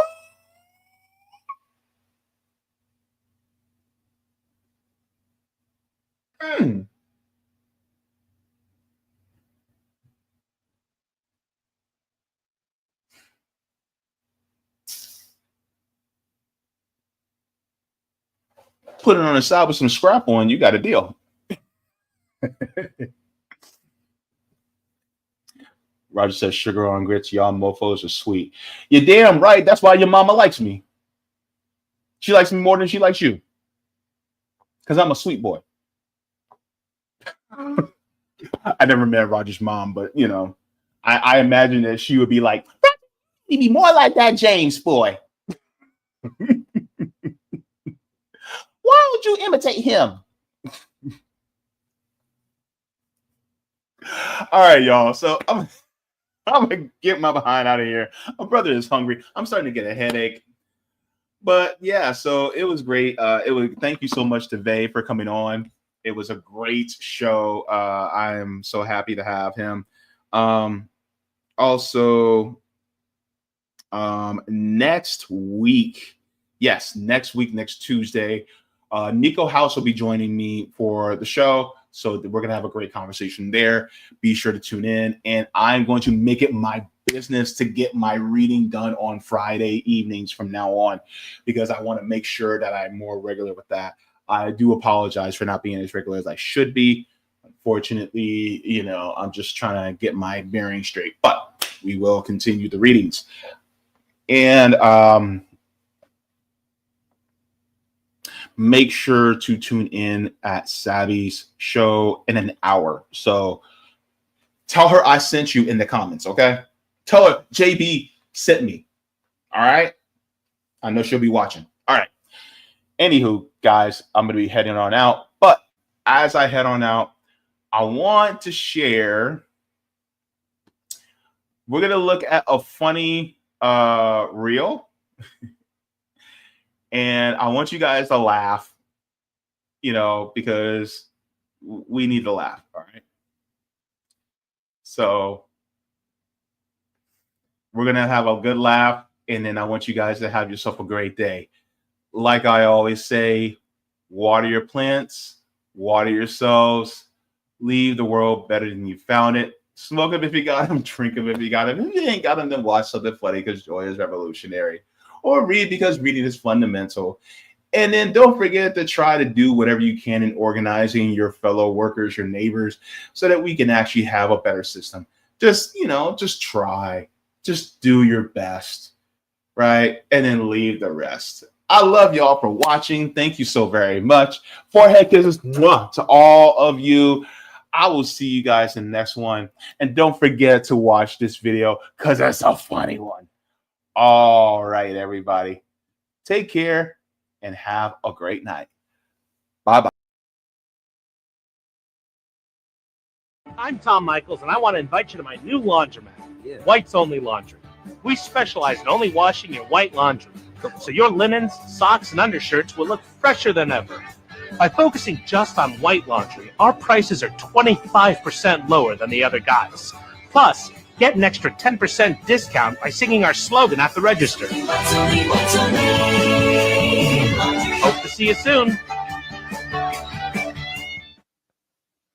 Hi, it's Tom again from the laundromat that's been in the news, and I really want to apologize. I definitely should have realized that the name White's Only Laundry sounds racist, is racist, and that was not my intention at all.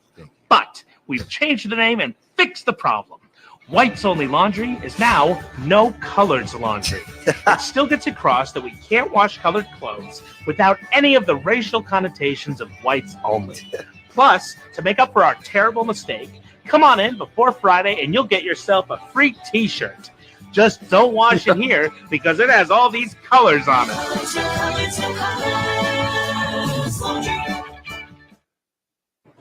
Hi, it's Tom again. I'm so sorry. I feel terrible. Obviously, changing the name only made things worse, and neither one of those are appropriate names for a laundromat or any business or anything. But I'm going to make things right. Let's go. First, for the African American community, I've installed a special side entrance so that you'll know you're definitely welcome in my laundromat. Also, I've set aside separate but equally powerful washing machines exclusively for your use in the back of the laundromat, although they still only wash white clothes. And this time, to ensure I don't upset or disrespect anyone, I'm naming it after myself. And since my sister just had a baby, everybody come on down to Uncle Tom's Laundromat. Remember, whites only, no coloreds, and blacks enter through a special side entrance. Hi, I'm Tom Michaels, and I want to invite you to my new laundromat, Whites Only Laundry. We specialize in only washing in white. Watching my channel, and I deeply appreciate it from the top and bottom of my heart. If you wish to support the channel further, so I can keep bringing you content that is educational and informative, you can become a patron on patreon.com/Jaybefaunt. You can find that link in the pinned comment or in the description below. No matter what you give, you'll be supporting independent media and education that helps make the world better. Thank you so much, and you can watch more of my content here. Mwah. Forehead kisses, and have a beautiful day.